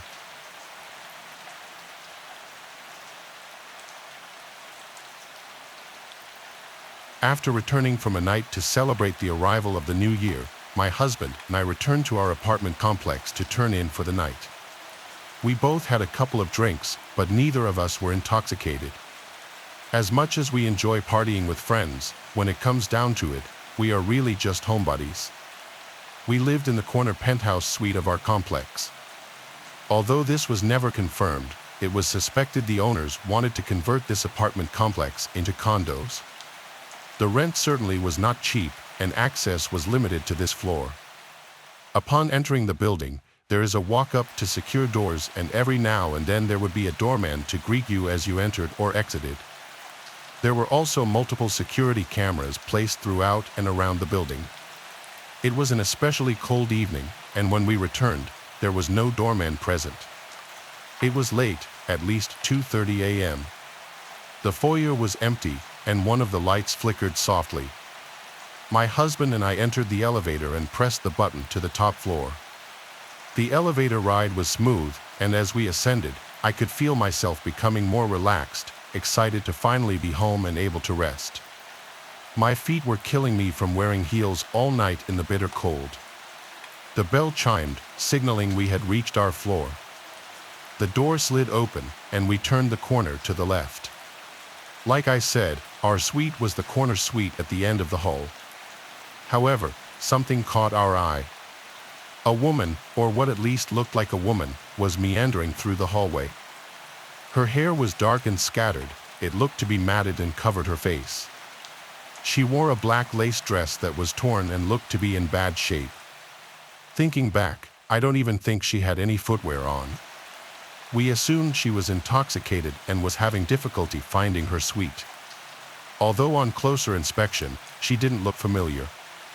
We knew all of our neighbors, as, like I said, access was limited on this floor. I looked at my husband, who stood still as well. I could see he was contemplating the same thoughts. I asked him, should we ask if she needs help? He looked at me and said, just wait, maybe she's just drunk and having a hard time finding her suite. The woman just continued to slowly slide herself along the walls of the hallway, stopping at each door and peering through the exterior peepholes. Admittedly, this was creepy, but it just added to the theory that she was a drunk woman looking for her friends. She was humming, or what I believe was humming. The sound was something between a growl and a hum. We stood there in utter disbelief and awe. However, there was a veil of tension and uneasiness that lingered. The strange woman stumbled through the hallway, hunched over, until she pulled herself up to peer through the peephole. She eventually got to a suite of an elderly lady, whom I have a strong connection with. We'll just call her Evelyn. Evelyn was the sort of woman whose family had neglected her and rarely visited. She would bring my husband and me baked goods from time to time. I would bring her leftovers and assist her with groceries and medication. Frequently, Evelyn's smoke alarm would constantly go off. I would have to rush over and pull out the smoldering toast from her toaster and fan her smoke alarm until it stopped beeping. At times, a nuisance, but it would always turn into tea time. Nevertheless, I cared about Evelyn. So when I saw this strange woman peer into her peephole, I reacted. I blurted out, "Excuse me, are you all right?" I could feel myself lose confidence as I asked. The strange woman seemed to shudder for a moment and hunched over to the floor. She looked like she was about to puke or was frightened by my voice. My husband and I stepped closer, but the woman then let out a series of soft and menacing laughs, just barely audible. I have to admit, in this moment I was thoroughly creeped out and reached for my cell phone. It was uncomfortable because we couldn't get to our suite. Without having to walk right past this deranged woman, my husband said, "Hey, did you hear us? Do you need help?" Her laugh began to grow into what was a steady cackle. The strange woman then stood up. As she stood up, her cackle became a mixture between a cackle and a boisterous growl. She then stumbled forward and continued walking down the hall. There was a staircase just outside of our suite. I assumed she was making her way to the stairs, just too embarrassed to walk past us to the elevator. Maybe she was just a drunk woman, and this was nothing more than an uncomfortable standoff with a sad and intoxicated woman. I mean, if she was really that drunk, the stairs probably weren't a good idea. We were on the 7th floor. Nevertheless, I just didn't feel like it was worth the risk to engage with this woman. I just wanted to enter my suite and dive into bed. It was late, and my feet still hurt. As we took a few steps forward, the woman stopped, almost with laser precision. She stood up completely straight, looked right at our door, and then began to pound on our door, screaming bloody murder. I could feel myself becoming swallowed with fear. I reached for my cell phone and began to dial 911. The woman kept pounding on our door and screaming. To be honest, I'm surprised none of our neighbors came out to see what was happening. Part of me thinks they were too afraid themselves and were probably peering out of their peepholes. Afraid of what our neighbors would think, my husband said, "Hey, what are you doing? Stop that." And just like that, the strange woman stopped, fell to the ground, and began crawling quickly towards us. She looked up for a brief second. All I could see were her dark eyes. Her mouth seemed to be stained black, and she was growling again, but this time it was as if there was something in her throat that she was choking on. Frozen with fear, my husband and I just watched until she flashed us a menacing hiss, the kind you would hear in a movie but never imagined in real life.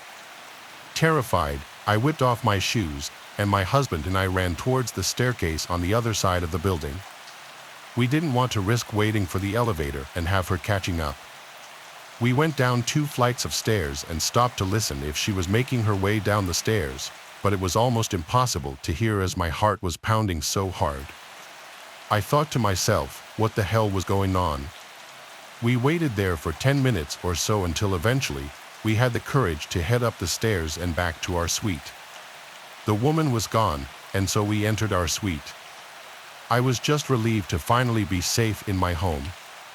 My husband sent a text to our landlord, and he replied that we would hear from him in the morning. I was so unbelievably exhausted but found it incredibly difficult to sleep. The sound of that woman's growling and cackling rang in my ears. I hardly slept. The next day, when my husband went to speak to the landlord, he asked him to check the security cameras. Although nothing turned up, the landlord said the cameras glitched due to the frigid temperatures last night. To this day, I still don't know what to think. That woman most certainly had problems. The question is, was she dangerous? We moved about a year later, but every New Year's Eve, I still think about that night. It was New Year's Eve of 2020, and all of us were ready for this horrible year to be over.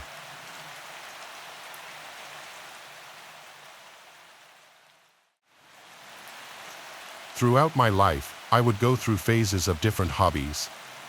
I'd pick something that interests me, obsess over it for a year or so, and then find something new to keep myself entertained. During the summer of 2022, I was big into fishing. About an hour's drive away is a shore house my family has owned for decades that's on the water with a lagoon and a small Boston whaler. My friends and I would take frequent trips there to fish and just chill. It was the following October, after summer, when my two friends, Asher and Victor, decided to hit the shore house for a weekend to try to catch some striper, as they're abundant during the fall months. Asher was an avid fisherman, which was a big reason why I got into the whole fishing craze in the first place. Unfortunately, during this time, our boat was out of the water due to maintenance, so we'd have to fish off the beach and piers. This was no problem, though, as Asher had all the necessary rods and gear to do so. We got together on a Friday afternoon and I drove us all down. When we got there, we fished during the day off of different piers along the inlet. Night rolled by, and only one of us had caught a fish, which was Asher, of course. It was just a small bass though, nothing too exciting. Bummed about our luck, we decided to stay up late to fish off the beach during the night. Asher said he knew a good beach spot about 20 minutes away, which took us down a desolate road with woods on both sides. It opened up into a small gravel parking area, or at least what seemed like one. Asher said since we'd have to walk a little ways to the spot, we should take everything we need now so we wouldn't have to go back to the car to get anything. We planned on staying up to catch the sunrise, so we packed accordingly. We walked about 5 minutes down this path, which opened up into a massive beach. We set up camp, which consisted of beach chairs, a speaker, and 2 coolers, one filled with ice for fish and one filled with snacks, water, and beers. Asher brought these massive fishing rods that were ideal for beach fishing and also rod holders that you would hammer into the sand. He also had these little bells that connect to the tip of the rod to notify you of any movement. We all cast our rods, cracked a couple of beers, and played the waiting game. Within 2 hours, each of us had caught decent-sized fish, which definitely lightened our spirits. We were having a great time, music blasting, knowing that no one was around on this deserted beach. Mid-conversation, Victor stopped talking, lowered the music, and jolted his head to the left. He asked if we heard that, to which we replied, "Heard what?" It looked like he was concentrating on something for a second and then said, "I heard someone yell something." We obviously thought he was hearing things or just joking with us, but he insisted he heard someone yell out something that sounded like a "yo" or a "hey." Either way, it seemed unlikely given that we were on some hidden beach at like 1 a.m., so he quickly forgot about it and our conversation resumed. It definitely made us more aware, though. A couple of minutes later, right after I cast in a fresh hook, I noticed something out of the corner of my eye. There was something on the beach in the distance, but I couldn't see what exactly. The others noticed it too. As it got closer, we realized what it was, a person walking towards us. We grew silent and turned off the music. He came up to us. It was a middle-aged white man, maybe 40 or 50. He was wearing a dark blue jacket with a hat and hood up. The way he walked up to us was really sketchy, and he had this intimidating look on his face. We said, "What's up?" kind of awkwardly. He just eyed us down for like 10 seconds and then said in a low voice, "What are you boys up to?" It was pretty apparent what we were up to. Asher said, "We're fishing," and he let out some grunt of acknowledgement and nodded his head. He didn't say a word after that and just stood there, looking at us, then at the rods, and then at the water. We shot each other looks, thinking he was going to try and rob us. There was no way he could have taken on the three of us, though. The bell on one of our rods broke the silence, notifying us that we had potentially hooked a fish. I said, "We got one," kind of directed at everyone, but mostly at that weird guy in hopes that I would get some response out of him like a normal person. I walked over to the rods and reeled in a small striper. When I went back to unhook the fish, that man had turned around and left. We watched as his dark silhouette faded away into the night. We made sure that we had all of our belongings, then sat and just talked about how odd that encounter was. He left without harming us, though, so we concluded that he was just some weird man who was now, thankfully, out of our business. We kept the music off just to be cautious and cracked a few more beers as our conversation transitioned to different topics. At one point, while staring into the horizon, I thought I heard something in the distance. It took me a second to realize what it was, but when I did, my heart dropped.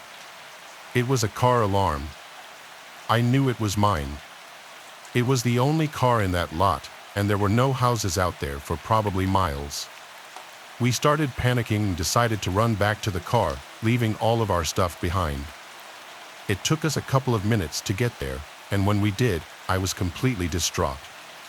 My tires had been slashed, and my driver's side window had been shattered. I got on my phone with the police immediately and told them my location and situation. The operator asked if I knew who may have done it, and we said some sketchy guy came up to us as we were fishing. She asked if I knew where he went, and I said no. Just as I said this, we heard rustling in the woods around us. My heart rose into my throat. I felt trapped. We frantically ran like 200 yards down the road and hid in the trees. I told the operator this, and she said to stay hidden and keep quiet. Within 10 minutes, we saw 2 cop cars speed up with their lights on. We ran back to the car and saw 3 officers searching the area. Multiple things had been stolen, including my wallet, some cash that was in the glove box, and the remainder of Asher's fishing gear. They found a large knife lying on the ground nearby, which they took for fingerprints and evidence. I told them the whole story, with my adrenaline still pumping. They said we were smart to run away and hide, as it's very likely this man meant us harm. Those words made me appreciate my life so much more. The officers made us feel safe and were nice enough to help us pack up the equipment and carry it back. They took down our information and gave us a ride back to the house. We stayed up all night reflecting on what had just happened. That morning, Victor got us a ride up north, and I picked up my car from the shop a few days later. To this day, this is by far the most frightening experience I've ever had. What was supposed to be a normal fishing trip became a terrifying ordeal that cost me hundreds of dollars worth of damages. I never got a call back from the police, meaning that guy is probably still out there.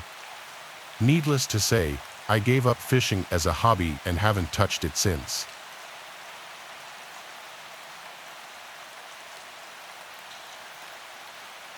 It was December 31st, New Year's Eve. My friend Harry hired me to watch his dog, Bailey, for the weekend while he was out of town for the new year. I'm 34, he's 26, so I don't have that same urge to go out and party for New Year's Eve like he does. I was more okay with making some money and taking it easy for the night. New Year's Eve was on a Saturday. He left for the city early in the day. When I got there, he'd be back Sunday night. He left me with very basic instructions: just feed him and walk him twice a day, and keep him off the furniture. Bailey is a very small husky mix. I'm not sure what else she is, but she's about a third the size of a regular husky, and she's very quiet and well-behaved. Hence why Harry was okay with me watching her instead of a dog sitter. I brought a backpack which contained my laptop, charger, toiletries, and a change of clothes for Sunday. Harry and I don't go way back. We met through mutual friends and had started going out occasionally on the weekends ever since. I would be sleeping in the spare bedroom of his house on the futon. Throughout the day, I just did stuff on my laptop and played some of Harry's video games. Later in the night, I invited my girl over with Harry's permission. His response was, "You better not in my bed," a way of jokingly saying yes, she can come over. She said she'd be getting out of work after 12, but then she'd come straight over. Harry's house is about half an hour from us, so my girl Ratty wouldn't be getting there until late. I had to kill the time alone with Bailey, watching movies until then. We were in the living room, and Bailey was by my feet. It was probably 9 p.m. when the doorbell rang. I went to answer the door, and it was a girl at the door. She looked about 30. She had a hoodie on and was holding a jacket. She introduced herself as Harry's girlfriend and said she left something here that she needed to grab. I offered to grab it if she wanted, and she said no, it's okay, she knew where it was in his room. I said okay, that's fine, and let her inside. She went straight upstairs to Harry's room and slightly closed the door behind her without latching it. I right away texted Harry, "I didn't know you had a girlfriend." She was in there for quite some time until she came back out, still holding her jacket. She came back down the stairs, thanked me, and was going straight for the door. I tried to stop her for a quick conversation, saying, "How long have you guys been dating?" And she said, "Too long," then laughed as if making a joke. I laughed too, and then she said, "Have a good night." I was a bit surprised by the interaction, but what I gathered from it was they had probably just recently broken up. Now I started to worry that maybe I shouldn't have let her in since Harry hadn't answered my text yet. I called him a few times before he picked up. He was out with his friends in a loud setting, so he could hardly hear me until he went outside to talk. I told him his girlfriend just came by to grab something, and he was completely bewildered at what I was saying. "Who are you talking about?" he said. I responded, "She said she was your girlfriend, I didn't get a name." He said in a yell, "You know I don't have a girlfriend." What did she look like? I started to feel really stupid just about now. I described the girl, and he said he had no idea who this could have been. I then proceeded to explain to him that she went upstairs to his room for a few minutes, then came back down. This was when he started freaking out. He told me to go up to his room now and check if she stole anything.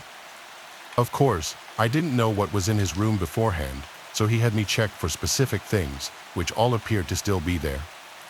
He tried hard to figure out who it could have been and said he'd call me back after he made some calls and sent me some pictures of different girls. Understandably, this was putting a damper on his night. I could tell he'd already been drinking, so I felt awfully stupid for letting some random girl into the house. He started sending me screenshots of different girls' Instagram accounts. None of them resembled the girl who came in. When I said no to all of them, he went silent for an hour. Then he texted me randomly, "I think I know who it was. Make sure she doesn't come back." I didn't ask any further questions.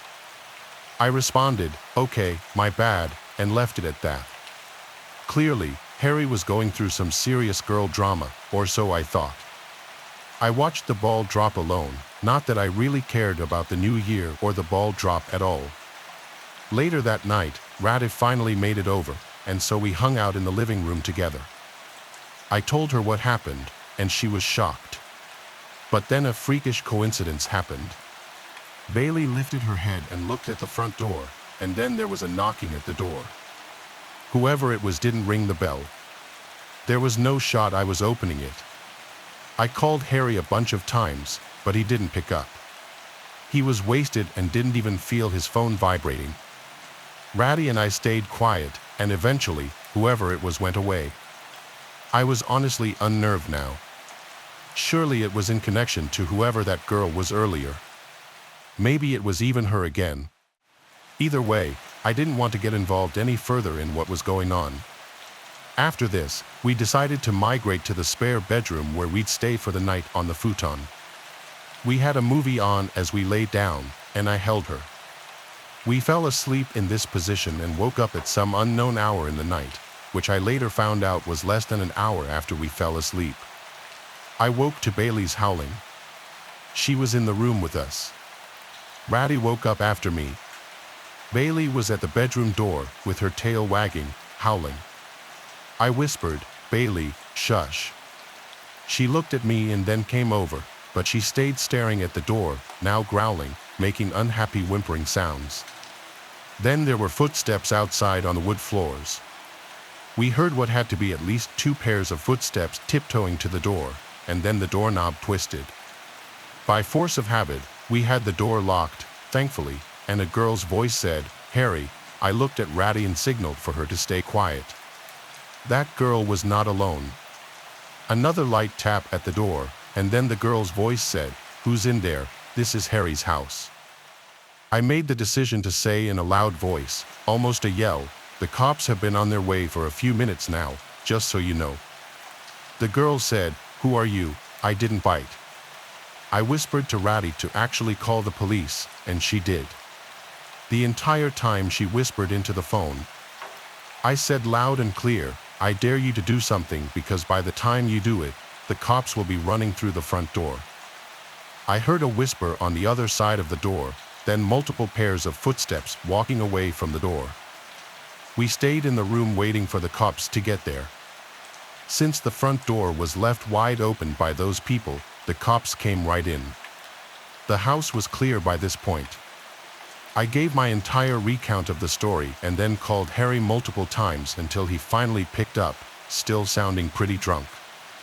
One cop talked with him on the phone for a few minutes while I sat with Ratty speaking with another cop. After all this was said and done, the accepted assumption was that there was a key in Harry's room taken by that girl from hours before. This was a pretty messy situation since Harry couldn't just come all the way home this late. He practically begged me to stay the rest of the night. I had Ratty go home. I stayed because I felt responsible for letting that girl in the first place. I stayed locked in that room the rest of the night with Bailey. I literally wedged a chair against the front door, some half-ass attempt at keeping them out if they decided to return. By morning, though, it seemed that they didn't return. Harry came back earlier that day than originally planned. I'm not going to air out any more private information to the internet than I already have, just in case anyone who knows him can figure out this story is about him. But he did tell me who he thought the girl was, and the story behind it proves that men have to be careful too with the women they choose to interact with. That girl and whoever was with her's intention of breaking in wasn't to steal anything evidently, which is the scariest part. He changed his locks ASAP. I can't even imagine staying in that house if I were him after this. However, it's been a year and as far as I know, nothing has happened unless he's keeping more to the story he told me a secret.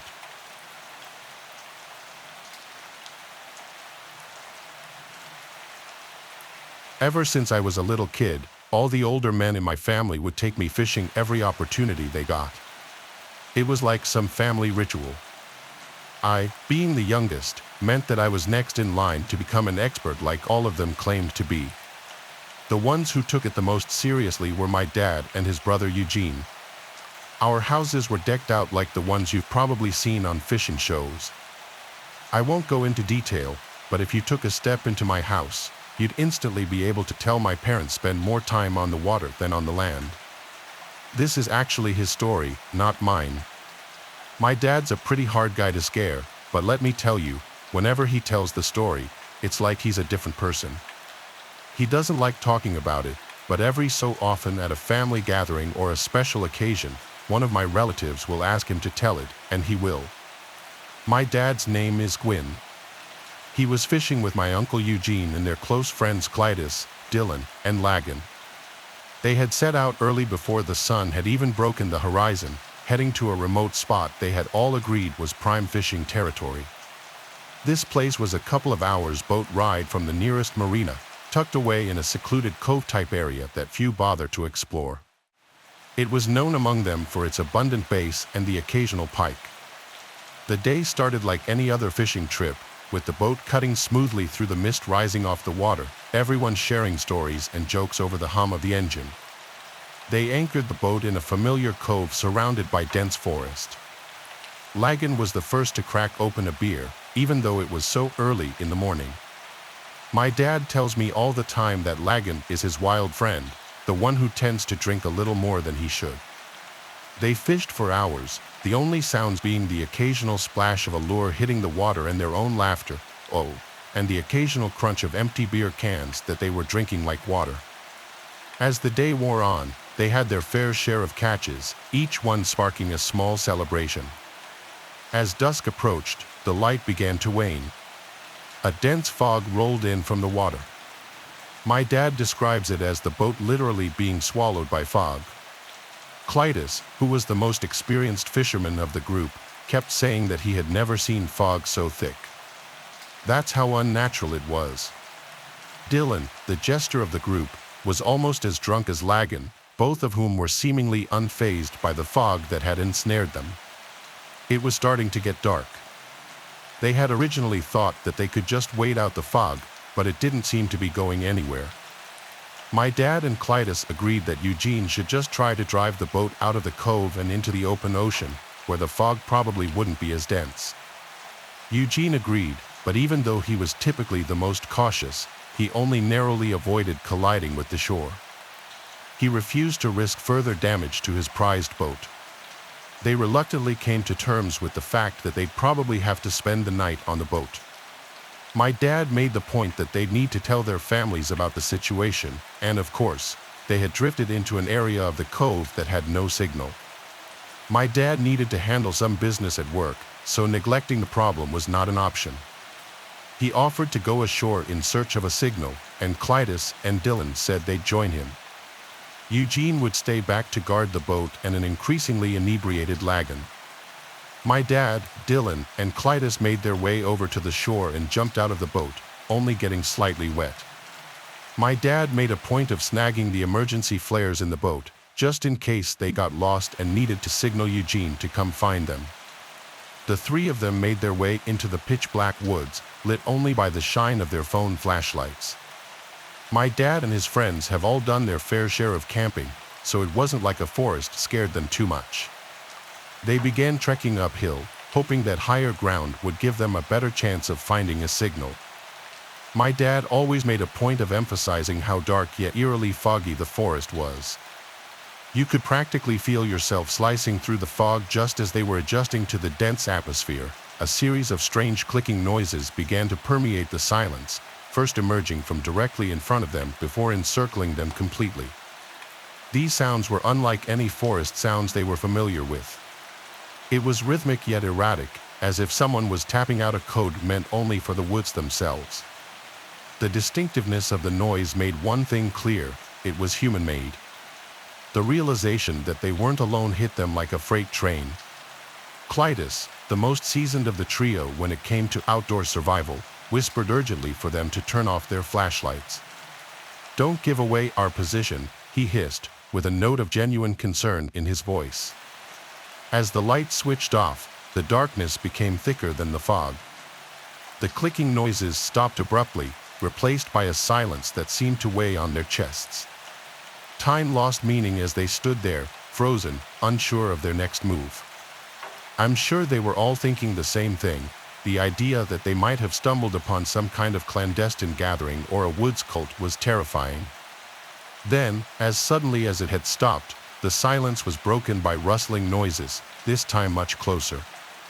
Then silence again. And then a guttural scream echoed through the trees, a sound so primal and full of anguish that it rooted them to the spot. Before they could process what was happening, rapid stomping noises thundered through the woods towards them.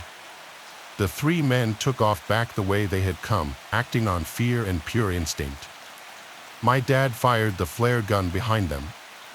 The flare cut through the fog, lighting the woods up for a moment. The woods were as clear as day, and the sight that met their eyes was nothing short of horrifying.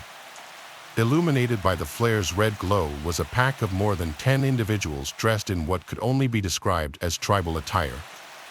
Some of them brandished wooden spears, but the light from the flare only lasted a split second. Dylan screamed and almost stumbled, but Clytus quickly grabbed his arm to keep him upright. My dad describes this part as the most overwhelming feeling of pure terror he has ever experienced. The forest seemed to fight against them as they fled, ducking under branches and jumping over roots. By some miracle, they emerged from the tree line, panting and disoriented but alive. They screamed at Eugene to start the engine, the urgency in their voices leaving no room for question. Eugene complied immediately, and the boat lurched forward just as their pursuers reached the shoreline. In the chaos, my dad fired the last flare into the air back towards the shore. For a split second, as the flare's light pierced the fog, they saw their pursuers at the water's edge. It was freakish. There must have been at least 15 of them just standing motionless at the water's edge. The flare's light faded, and it was dark again. Eugene managed to get a safe distance away and stop the boat again. After the engine was off, the only sounds were Dylan, my dad, and Clytus's breathing. My dad says he wasn't able to process what had happened for nearly an hour. He was functioning off pure adrenaline and survival instincts. They ended up taking turns keeping watch while the others slept and left first thing in the morning as soon as the fog dissipated. Funnily enough, Lagan had passed out before everything went down and doesn't remember any of the details of that night. I still get shivers down my spine when I tell this story. I can only imagine what my dad must feel when he thinks back to it.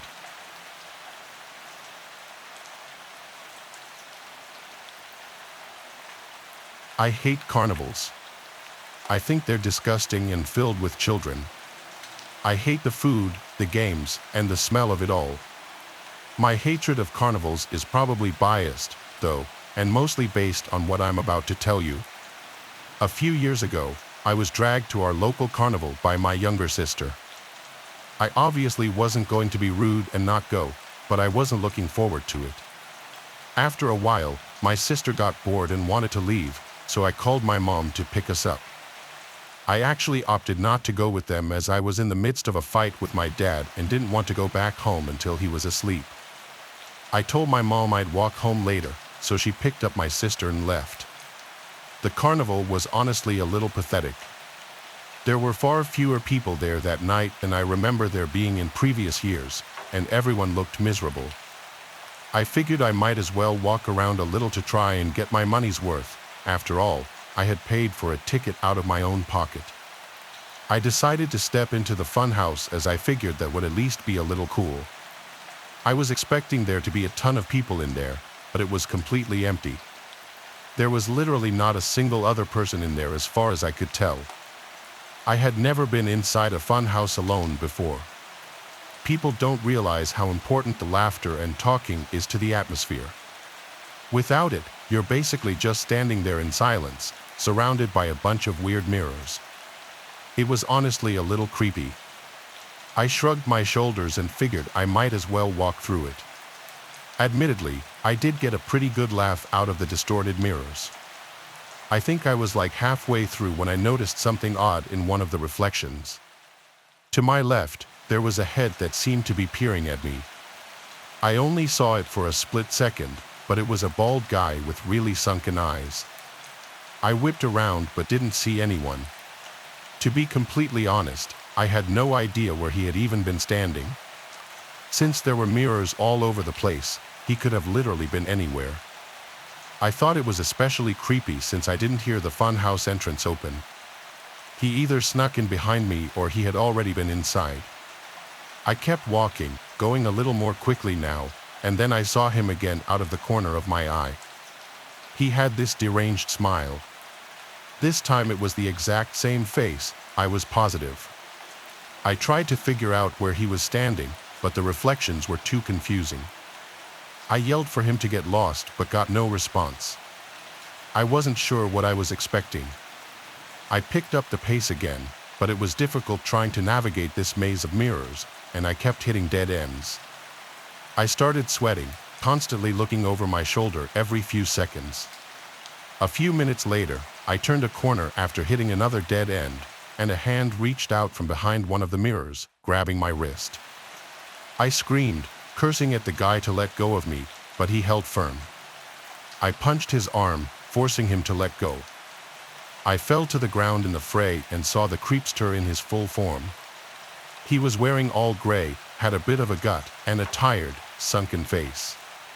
I jumped to my feet before he could reach for me again and sprinted back the way I came. I don't know if it was survival instincts or not, but finding my way back to the entrance was somehow easier with the adrenaline coursing through my veins.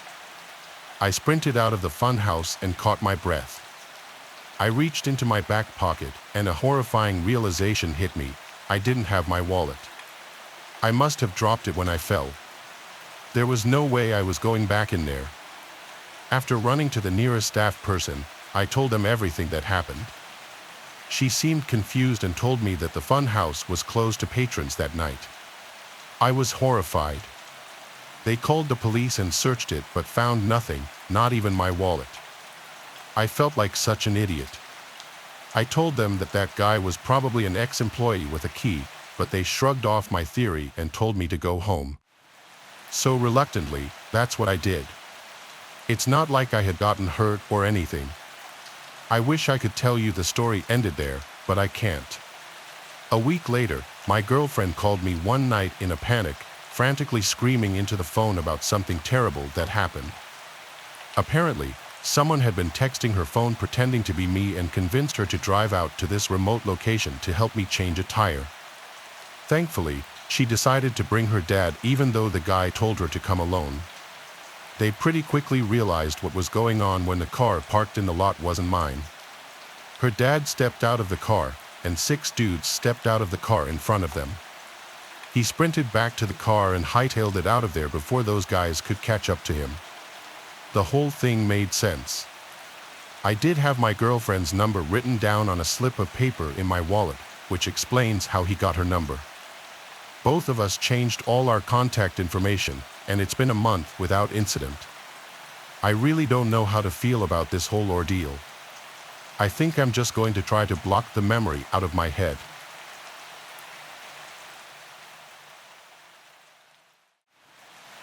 There's a nice hidden lake a short walk away from my house in Parson Field, Maine. I've been going fishing there for as long as I've lived here. It's hidden away from any roads or houses, it has perfect privacy, and I would always be the only one out on the lake fishing. In fact, I would leave my kayak in the same spot by the lake whenever I wasn't using it. It was easier than lugging the thing back and forth through my house to the lake anytime I wanted to use it. I would leave it leaning up against this huge tree every time. The kayak is heavy enough to not fall over from a windstorm or anything. I also leave it covered to prevent critters from taking refuge inside. It was a warm summer's evening. I was out on the lake already for about an hour and I'd caught a few trout already, which I'd thrown into the cooler. It was dusk at this point, the little bit of light left in the sky was disappearing behind the trees. I was going to bring it in soon and just then, I heard sounds from the edge of the lake. I turned and saw someone standing at the edge of the water, tipping a barrel of some kind over, pouring its contents into the lake. It looked to me like they were polluting the lake with something. I took it upon myself to yell out, "Excuse me, what are you doing?" The person looked up at me and then ran into the woods with the contents of the barrels still pouring into the water. I looked more closely at the liquid being poured out into the lake, and it looked like a dark red liquid, though it was dark out, so I can't say with 100% certainty if it was red, but it was very dark. I felt a sense of unease creep up throughout my body. I decided I wanted to leave. I'm a big nature guy though, and seeing people littering or polluting the environment makes me sick. I genuinely couldn't resist shouting something out to that person, but I didn't feel comfortable here any longer. I planned on reporting this to the Department of Environmental Protection. I paddled the kayak back to my usual spot. I took all of my gear off the kayak before pulling it out of the water. As I was putting the cover over the kayak, I heard one single snap of something not far away, like the crunch of something under a person's shoe. I turned and was about to say, "Who's there?" but I decided against it. I finished covering the kayak quicker than I ever had before. I didn't even bother standing it up to lean on the tree this time, I left it on the ground. I picked up my gear and cooler and started quickly walking out of the woods and out to the road which led to my house. It was only a couple minutes of a walk and I was back home. I kept looking over my shoulder the entire time, thinking someone was behind me. I put my gear in the shed real quick, then went inside. I never locked the door so quickly. I was genuinely spooked. I rinsed off the trout and put them in the fridge, planning on cooking them tomorrow. Tonight, I just heated up some leftovers. As the food was in the microwave, there was a knock at my front door. The fear and dread that I was feeling the entire walk back to the house returned in an instant, and my suspicion that I was being followed home was basically confirmed. I mean, who else would be knocking on my door this late? My lights were on, my car was in the driveway, whoever it was knew I was in here. I had all the shades closed though, so nobody could look inside. They knocked on the door again. The microwave beeped as the timer hit 0. I'm sure whoever was outside heard it. All the windows were cracked open, and a moment later, there was a knock now on the window, and a man's voice said through the window, "Excuse me, I think you saw me at the lake earlier." I'd just like to explain myself. There was absolutely no chance I was opening the door to this person. For them to stalk me to my house told me this was a dangerous person. They repeatedly knocked on the window and kept yelling, "Hello," through it. I decided to acknowledge him now that he was getting more aggressive. I yelled, "Yo, leave or I'll call the police." I intended to either way, but it was still a threat to get him to leave. The man responded calmly now, saying, "Sir, if you could just open the front door, I'll explain everything to you." I repeated my threat, and I didn't hear his voice again. At this point, I shut and locked every window in the house and turned on the AC. I also made a report to the non-emergency police number, detailing both the barrel being dumped into the lake and the man coming to my house. I also made an online report with the Department of Environmental Protection. Making these 2 reports honestly made me feel a little better about going to sleep that night. But thank God I'm a light sleeper. In the middle of the night, around 2 a.m., I heard a crash from downstairs. I immediately sprang out of my bed and grabbed my Glock from the closet. I heard someone's attempt at quiet footsteps coming up the creaky wooden steps. I had my Glock loaded in hand as I stood behind my dresser right by my closet, aiming at the door. I heard very slow creeping towards my door. My bedroom door is closest to the stairs, so it was naturally the first door that they would approach. And sure enough, I heard the doorknob slowly press down and then the door pushed open. I saw nothing but the man's silhouette enter the room. I flicked on the lamp next to me so he could see my gun, and I screamed, "Get on the ground now." He raised his hands in the air and seemed for a second to be motioning for me to calm down. He had a small blade in his hand. I told him to drop it, but then he said calmly, "I'm leaving," and he turned and ran for downstairs. I yelled at him to stop, but he clearly took the chance on me being too afraid to pull the trigger. I heard him leave through the front door. I ran downstairs to lock the front door right away and then called 911. My living room window was shattered, glass was all over the floor. I kept my sight on that broken window until the police officer showed up. I had to explain that I already made a non-emergency report of what happened earlier, in fear of waiting too long by morning for the barrel to be gone in the darkness. I went with 2 of the officers who showed up to my house to where I saw that man dumping the barrel into the lake, but after 20 minutes of walking around looking for it, it was gone. The man must have made sure not to leave it behind. I gave my best description of the man to the police for their report. The man was a short, bearded white man with a receding hairline and glasses, wearing a black flannel shirt and black pants. After the police left, I stayed in the living room all night with my gun next to me, watching TV. No way in hell was I going to sleep with a broken window and some nut job out there. At dawn, my brothers came over to help me fix the window. My brother Azaria stayed at the house while my other brother and I went to Home Depot to get the window and parts. Azaria stayed at the house with me for a few nights till things cooled down. My not-so-wild theory is that the barrel contained human remains, possibly dissolved in some kind of acid. Why else would that man follow me home and then break into my house to potentially murder me? Trust your gut if something feels wrong. I knew if I opened my door to that man, something terrible might have happened to me.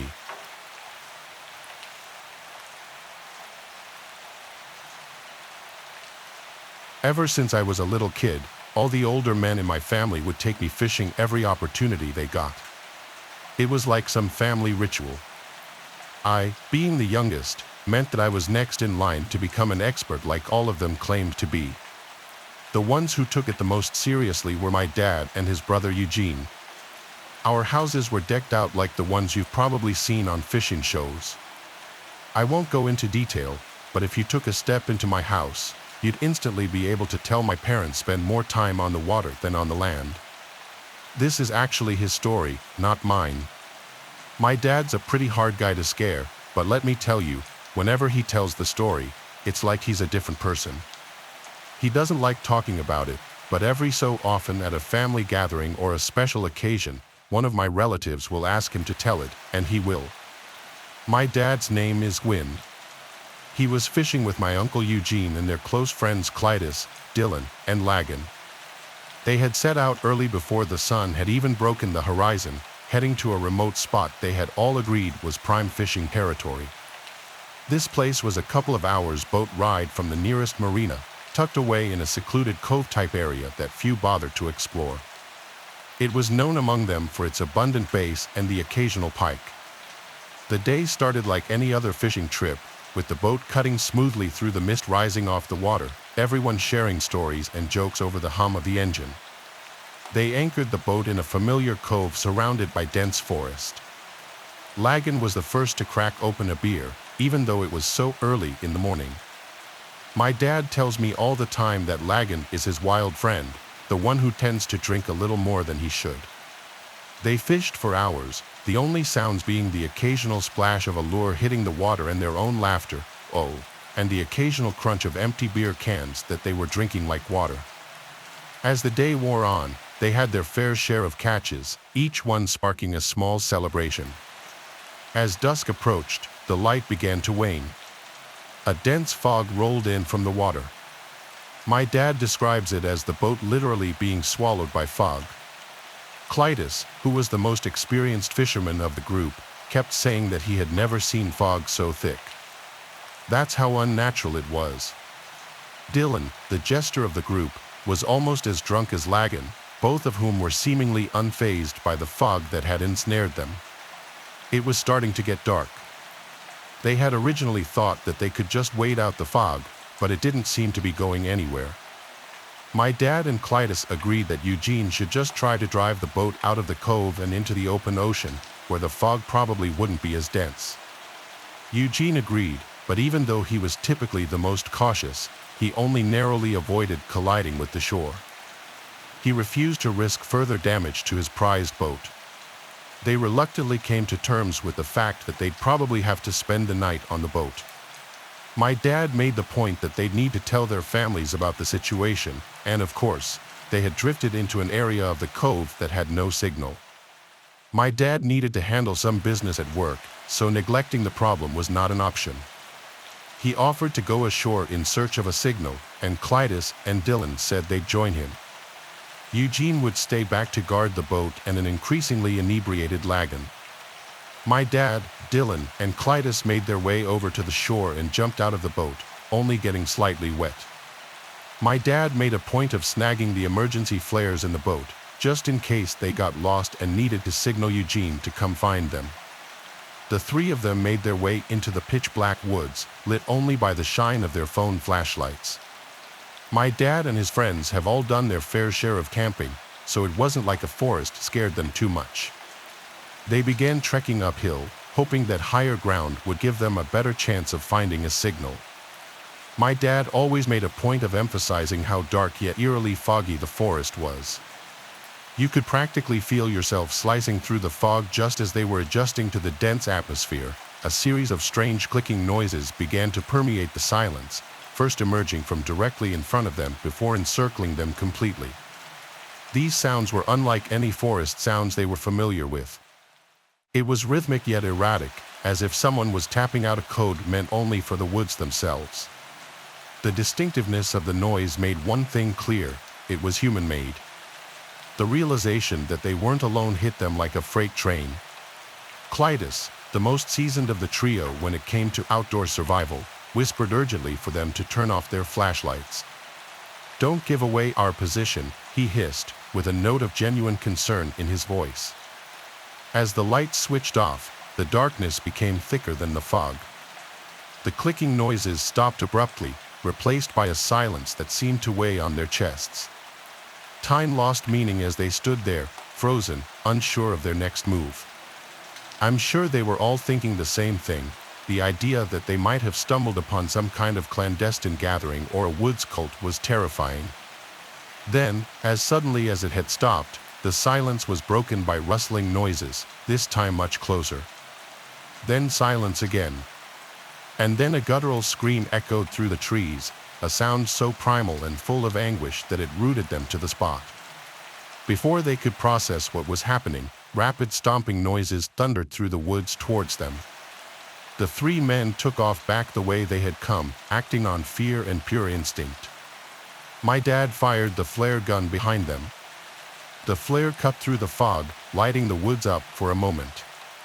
The woods were as clear as day, and the sight that met their eyes was nothing short of horrifying.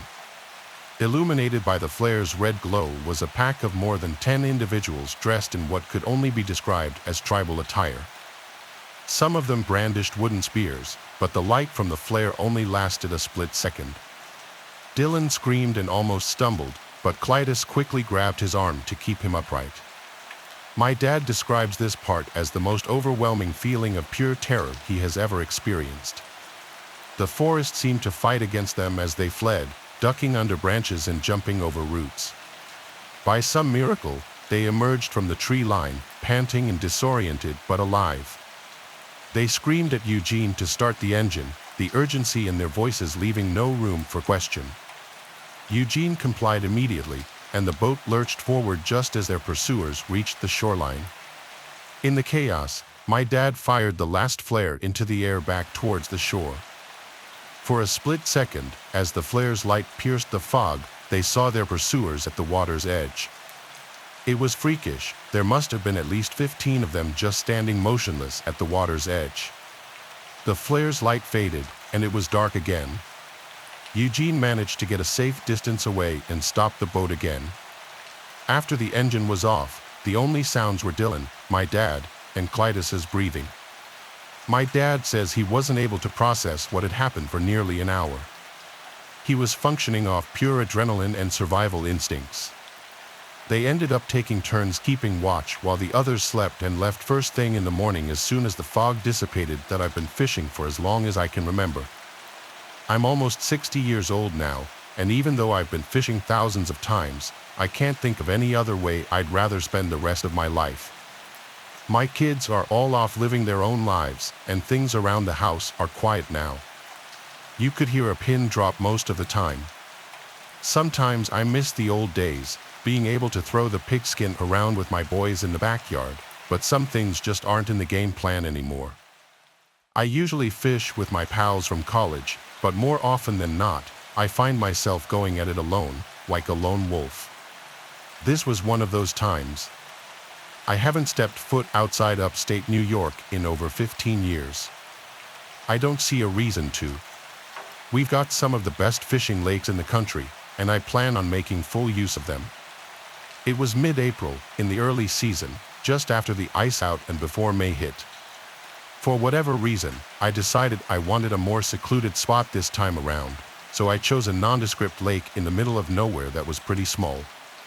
I drove up an hour before sunrise so that I could be out on the water when the sun poked through. I unstrapped my kayak from the roof of the car and made my way over to the lake. I rode out to the middle of the lake and admired the beautiful early colors starting to paint the sky. It felt like home. You can bet your bottom dollar I'd never trade a day like this for anything. It was a little chilly, but I've got skin like steel. I could tell the sun was just about to appear in the sky, so I started gearing up. I was shooting for a largemouth bass, so I made my way back to the outside edge of the weed beds, planning to move back toward the middle of the lake if I got skunked. I went for a 6 and 1/2 foot medium action spinning rod with 9 pounds monofilament line. I was using a wacky rig, which is a 4-inch rubber stick worm, my go-to for catching largemouth. Just before I was about to start what would hopefully be a swell day on the water, I noticed something strange. Across the lake, I couldn't quite see what was going on, but I could tell that there was movement. At first, I thought it was a fellow fisherman, but curiosity got the better of me. I reached into my knapsack and pulled out my pair of binoculars I used for bird watching. I looked across the lake and saw 3 figures wearing dark colors and hoods covering their faces.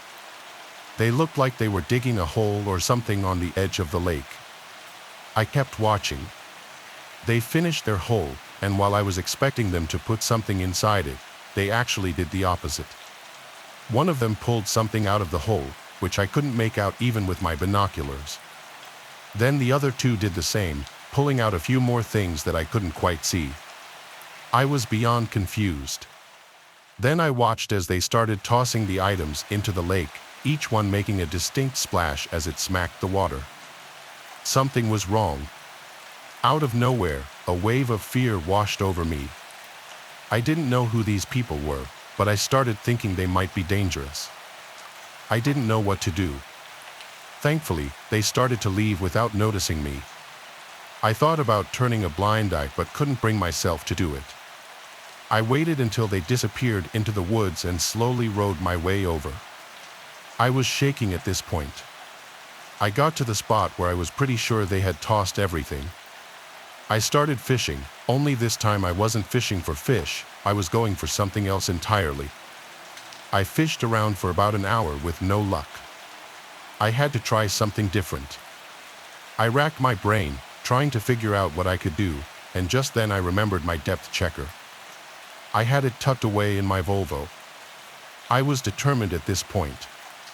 I rowed back to shore, returned to my car, retrieved the depth checker, and rowed back to the spot. I was sweating heavily at this point. I poked around for a bit, feeling nothing but the squishy lake bottom, and then I felt something hard, something metal. I made a mental note of the spot and grabbed my rod. I took the rig off and replaced it with the largest hook I had. I let the spool out slowly, my pointer finger feeling the gentle movement of the line. 50 years of fishing experience was going into this one catch. I felt the slight resistance in the line, it had hit something. I moved the line around slowly, hoping I'd be able to snag it on whatever was down there. After about a minute, the line tugged a little harder than was normal. I was snagged. I reeled in slowly, careful not to drop my catch. What I pulled out of the water had me shivering in my boots. I stared at the black 9mm on the end of my line. Those thugs had thrown a gun into the lake. I didn't feel safe anymore. I didn't even bother looking around for the other items. I reeled the gun into my kayak, careful not to touch it, and hightailed it out of there. As soon as I got to dry land, I called the police. They launched a full investigation and recovered several more unsettling things from the lake. I insisted on watching them conduct their search because I needed to know what was at the bottom of that lake. They found a keychain with about 7 keys on it and a bunch of old foreign coins from different countries wrapped in a cloth. The most eerie thing they found, though, was a locket. It was waterlogged, so the pictures inside were faded and unintelligible. The police told me they'd contact me if they ever connected these dots to some kind of crime. They never called me, though. But the story didn't end there. One night, I don't remember how many days after this incident, I heard someone in my front yard say, "That was the car, I know it," and then people snooping around my yard. They never rang the bell or knocked on the door, but I heard multiple people circling my house, and then they just left. I have no idea if they were the same people, and if they were, I have no idea if I'm being watched any time I leave my house. I alerted the police once more, hoping this would reopen the investigation, but nothing became of it once again. I still have so many questions. Why would those items be buried in the first place, and why would those people go back just to dig them up and hide them again? Maybe they realized that there was a greater chance they'd be found in the ground, so they went back and threw them in the lake. Or maybe those items had been in that hole for years, and they decided to dig them up for some reason.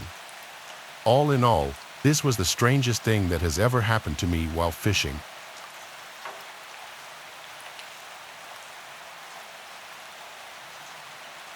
Why I'm done with the local fair. Every year since about the 5th grade, I've gone to our little town fair. It used to be in the mall parking lot, huge, well-kept, polite staff, and always busy for the week or so it was here. But the last 2 years, it's been rather small and kind of shady. The staff moved to a smaller, empty lot behind our local Outback. This year, my boyfriend took me as a little, "I'm sorry we're not going to prom" gesture. We're walking around for a little bit. It's still pretty early in the day, so it seems like mostly little kids and their parents are there. He and I decide we'll go to ride the bull, something I've done quite a few times growing up going to rodeos. This was his first time. I paid for him and begged him to do it with me. I explained what he had to do, how he can't hold on with 2 hands and whatnot, and he does well for his first time, about 15 seconds at full speed and shaking. Now it's my turn. I hop on and ride with no issues. I'm wearing skinny jeans, so I'm not entirely shocked when I get a wolf whistle about the little bit of lace that got flashed on one turn. Turning around thinking it was just my boyfriend, I walk off and walk back up to him, dizzy. A carny comes up and tells me I was one of the longest riders in this town. I quickly thank him and give him a big, proud smile, holding on to my boyfriend. He quickly pulls me away to the carousel and leans down to kiss me. I stand up on my tiptoes to reach him. The same carny, apparently working this ride, comes up to us and, in the most sarcastic tone possible, goes, "Aren't you cute?" Keep in mind, this guy is probably about 30 years old and smells like weed mixed with fair food. He looks at my boyfriend and goes, "But maybe she deserves someone a little better fit for her, or at least knows how to ride a bull." I pull my boyfriend out of line, pissed off and grossed out. He tells me we'll go when the guy's not there. We walk around some more, get some treats, and ride some other things. Probably about an hour later, we head back to the carousel. I'm carrying my big stuffed koala bear, and we get back in line. No sign of the creepy carny. We get our wristbands, stand, and get on. I sit on the outside while my boyfriend sits on the middle horse. The ride's going, and suddenly the creepy carny is back. He hops on quickly and holds on to the pole my horse is attached to. He just stares at me for a bit until I go, "Can I help you?" My boyfriend is watching, slightly amused. I'm not something to be messed with, and he knows as much. The carny looks at me, his gross yellow teeth stretched out in a grin, and goes, "Yeah, how about you show me more of that lace, and I'll get you a bigger bear than that sad thing." I'm completely disgusted and creeped out. I tell him to fuck off before I call the cops, and he's not getting the message until the ride stops. My boyfriend stands up, he towers over this guy and goes, "Hey, she said fuck off or I'll have the cops here in 2 minutes." The creepy carny buggers off and follows us around the rest of the night until I'm so freaked out we have to leave. So, creepy carnival worker, let's not meet again.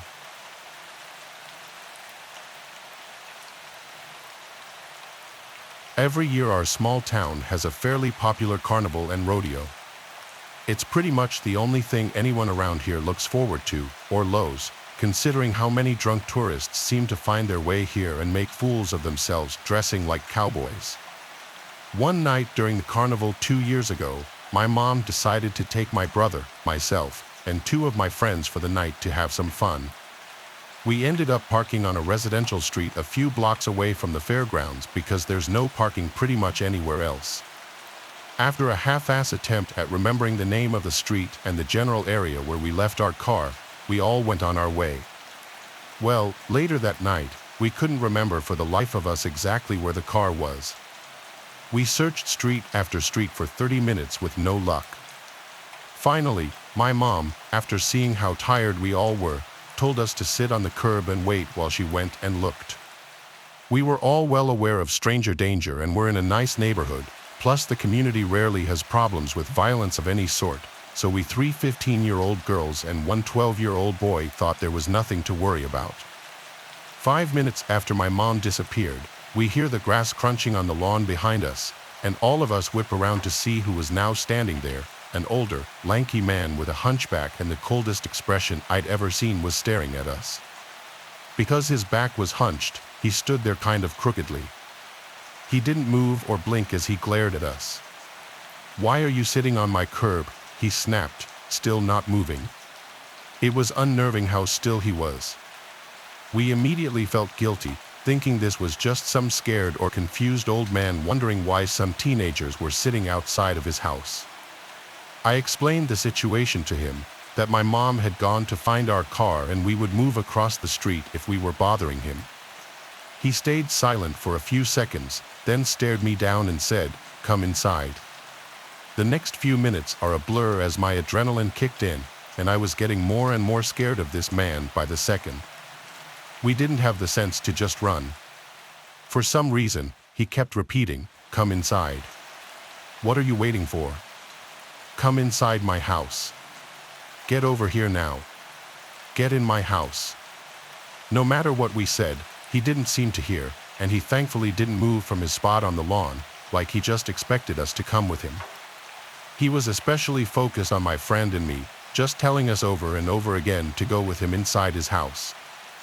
No matter how much we tried to get in his head that my mom was coming back soon, the look in his eyes just kept getting colder and more furious the longer he stood there. It didn't occur to me that his hand had been hidden behind his back the entire time until my mom showed up. We were all relieved, saying, "See, we told you, there she is." And like now, my mom is a scary woman. She does not take shit and she'll happily start throwing punches if she feels the situation calls for it. So immediately she was in mama bear mode and furiously telling off this old man after she saw how freaked out we all were. He was just now starting to move back to his house. He slunk away from her and glared at the four of us, batting his free hand at her, cursing and mumbling to himself. We watched him go, and as he turned around, my blood went cold. In the hand that he had been hiding was a large knife. It glinted off the street lamp, and we all hurried away to our car that my mom had found.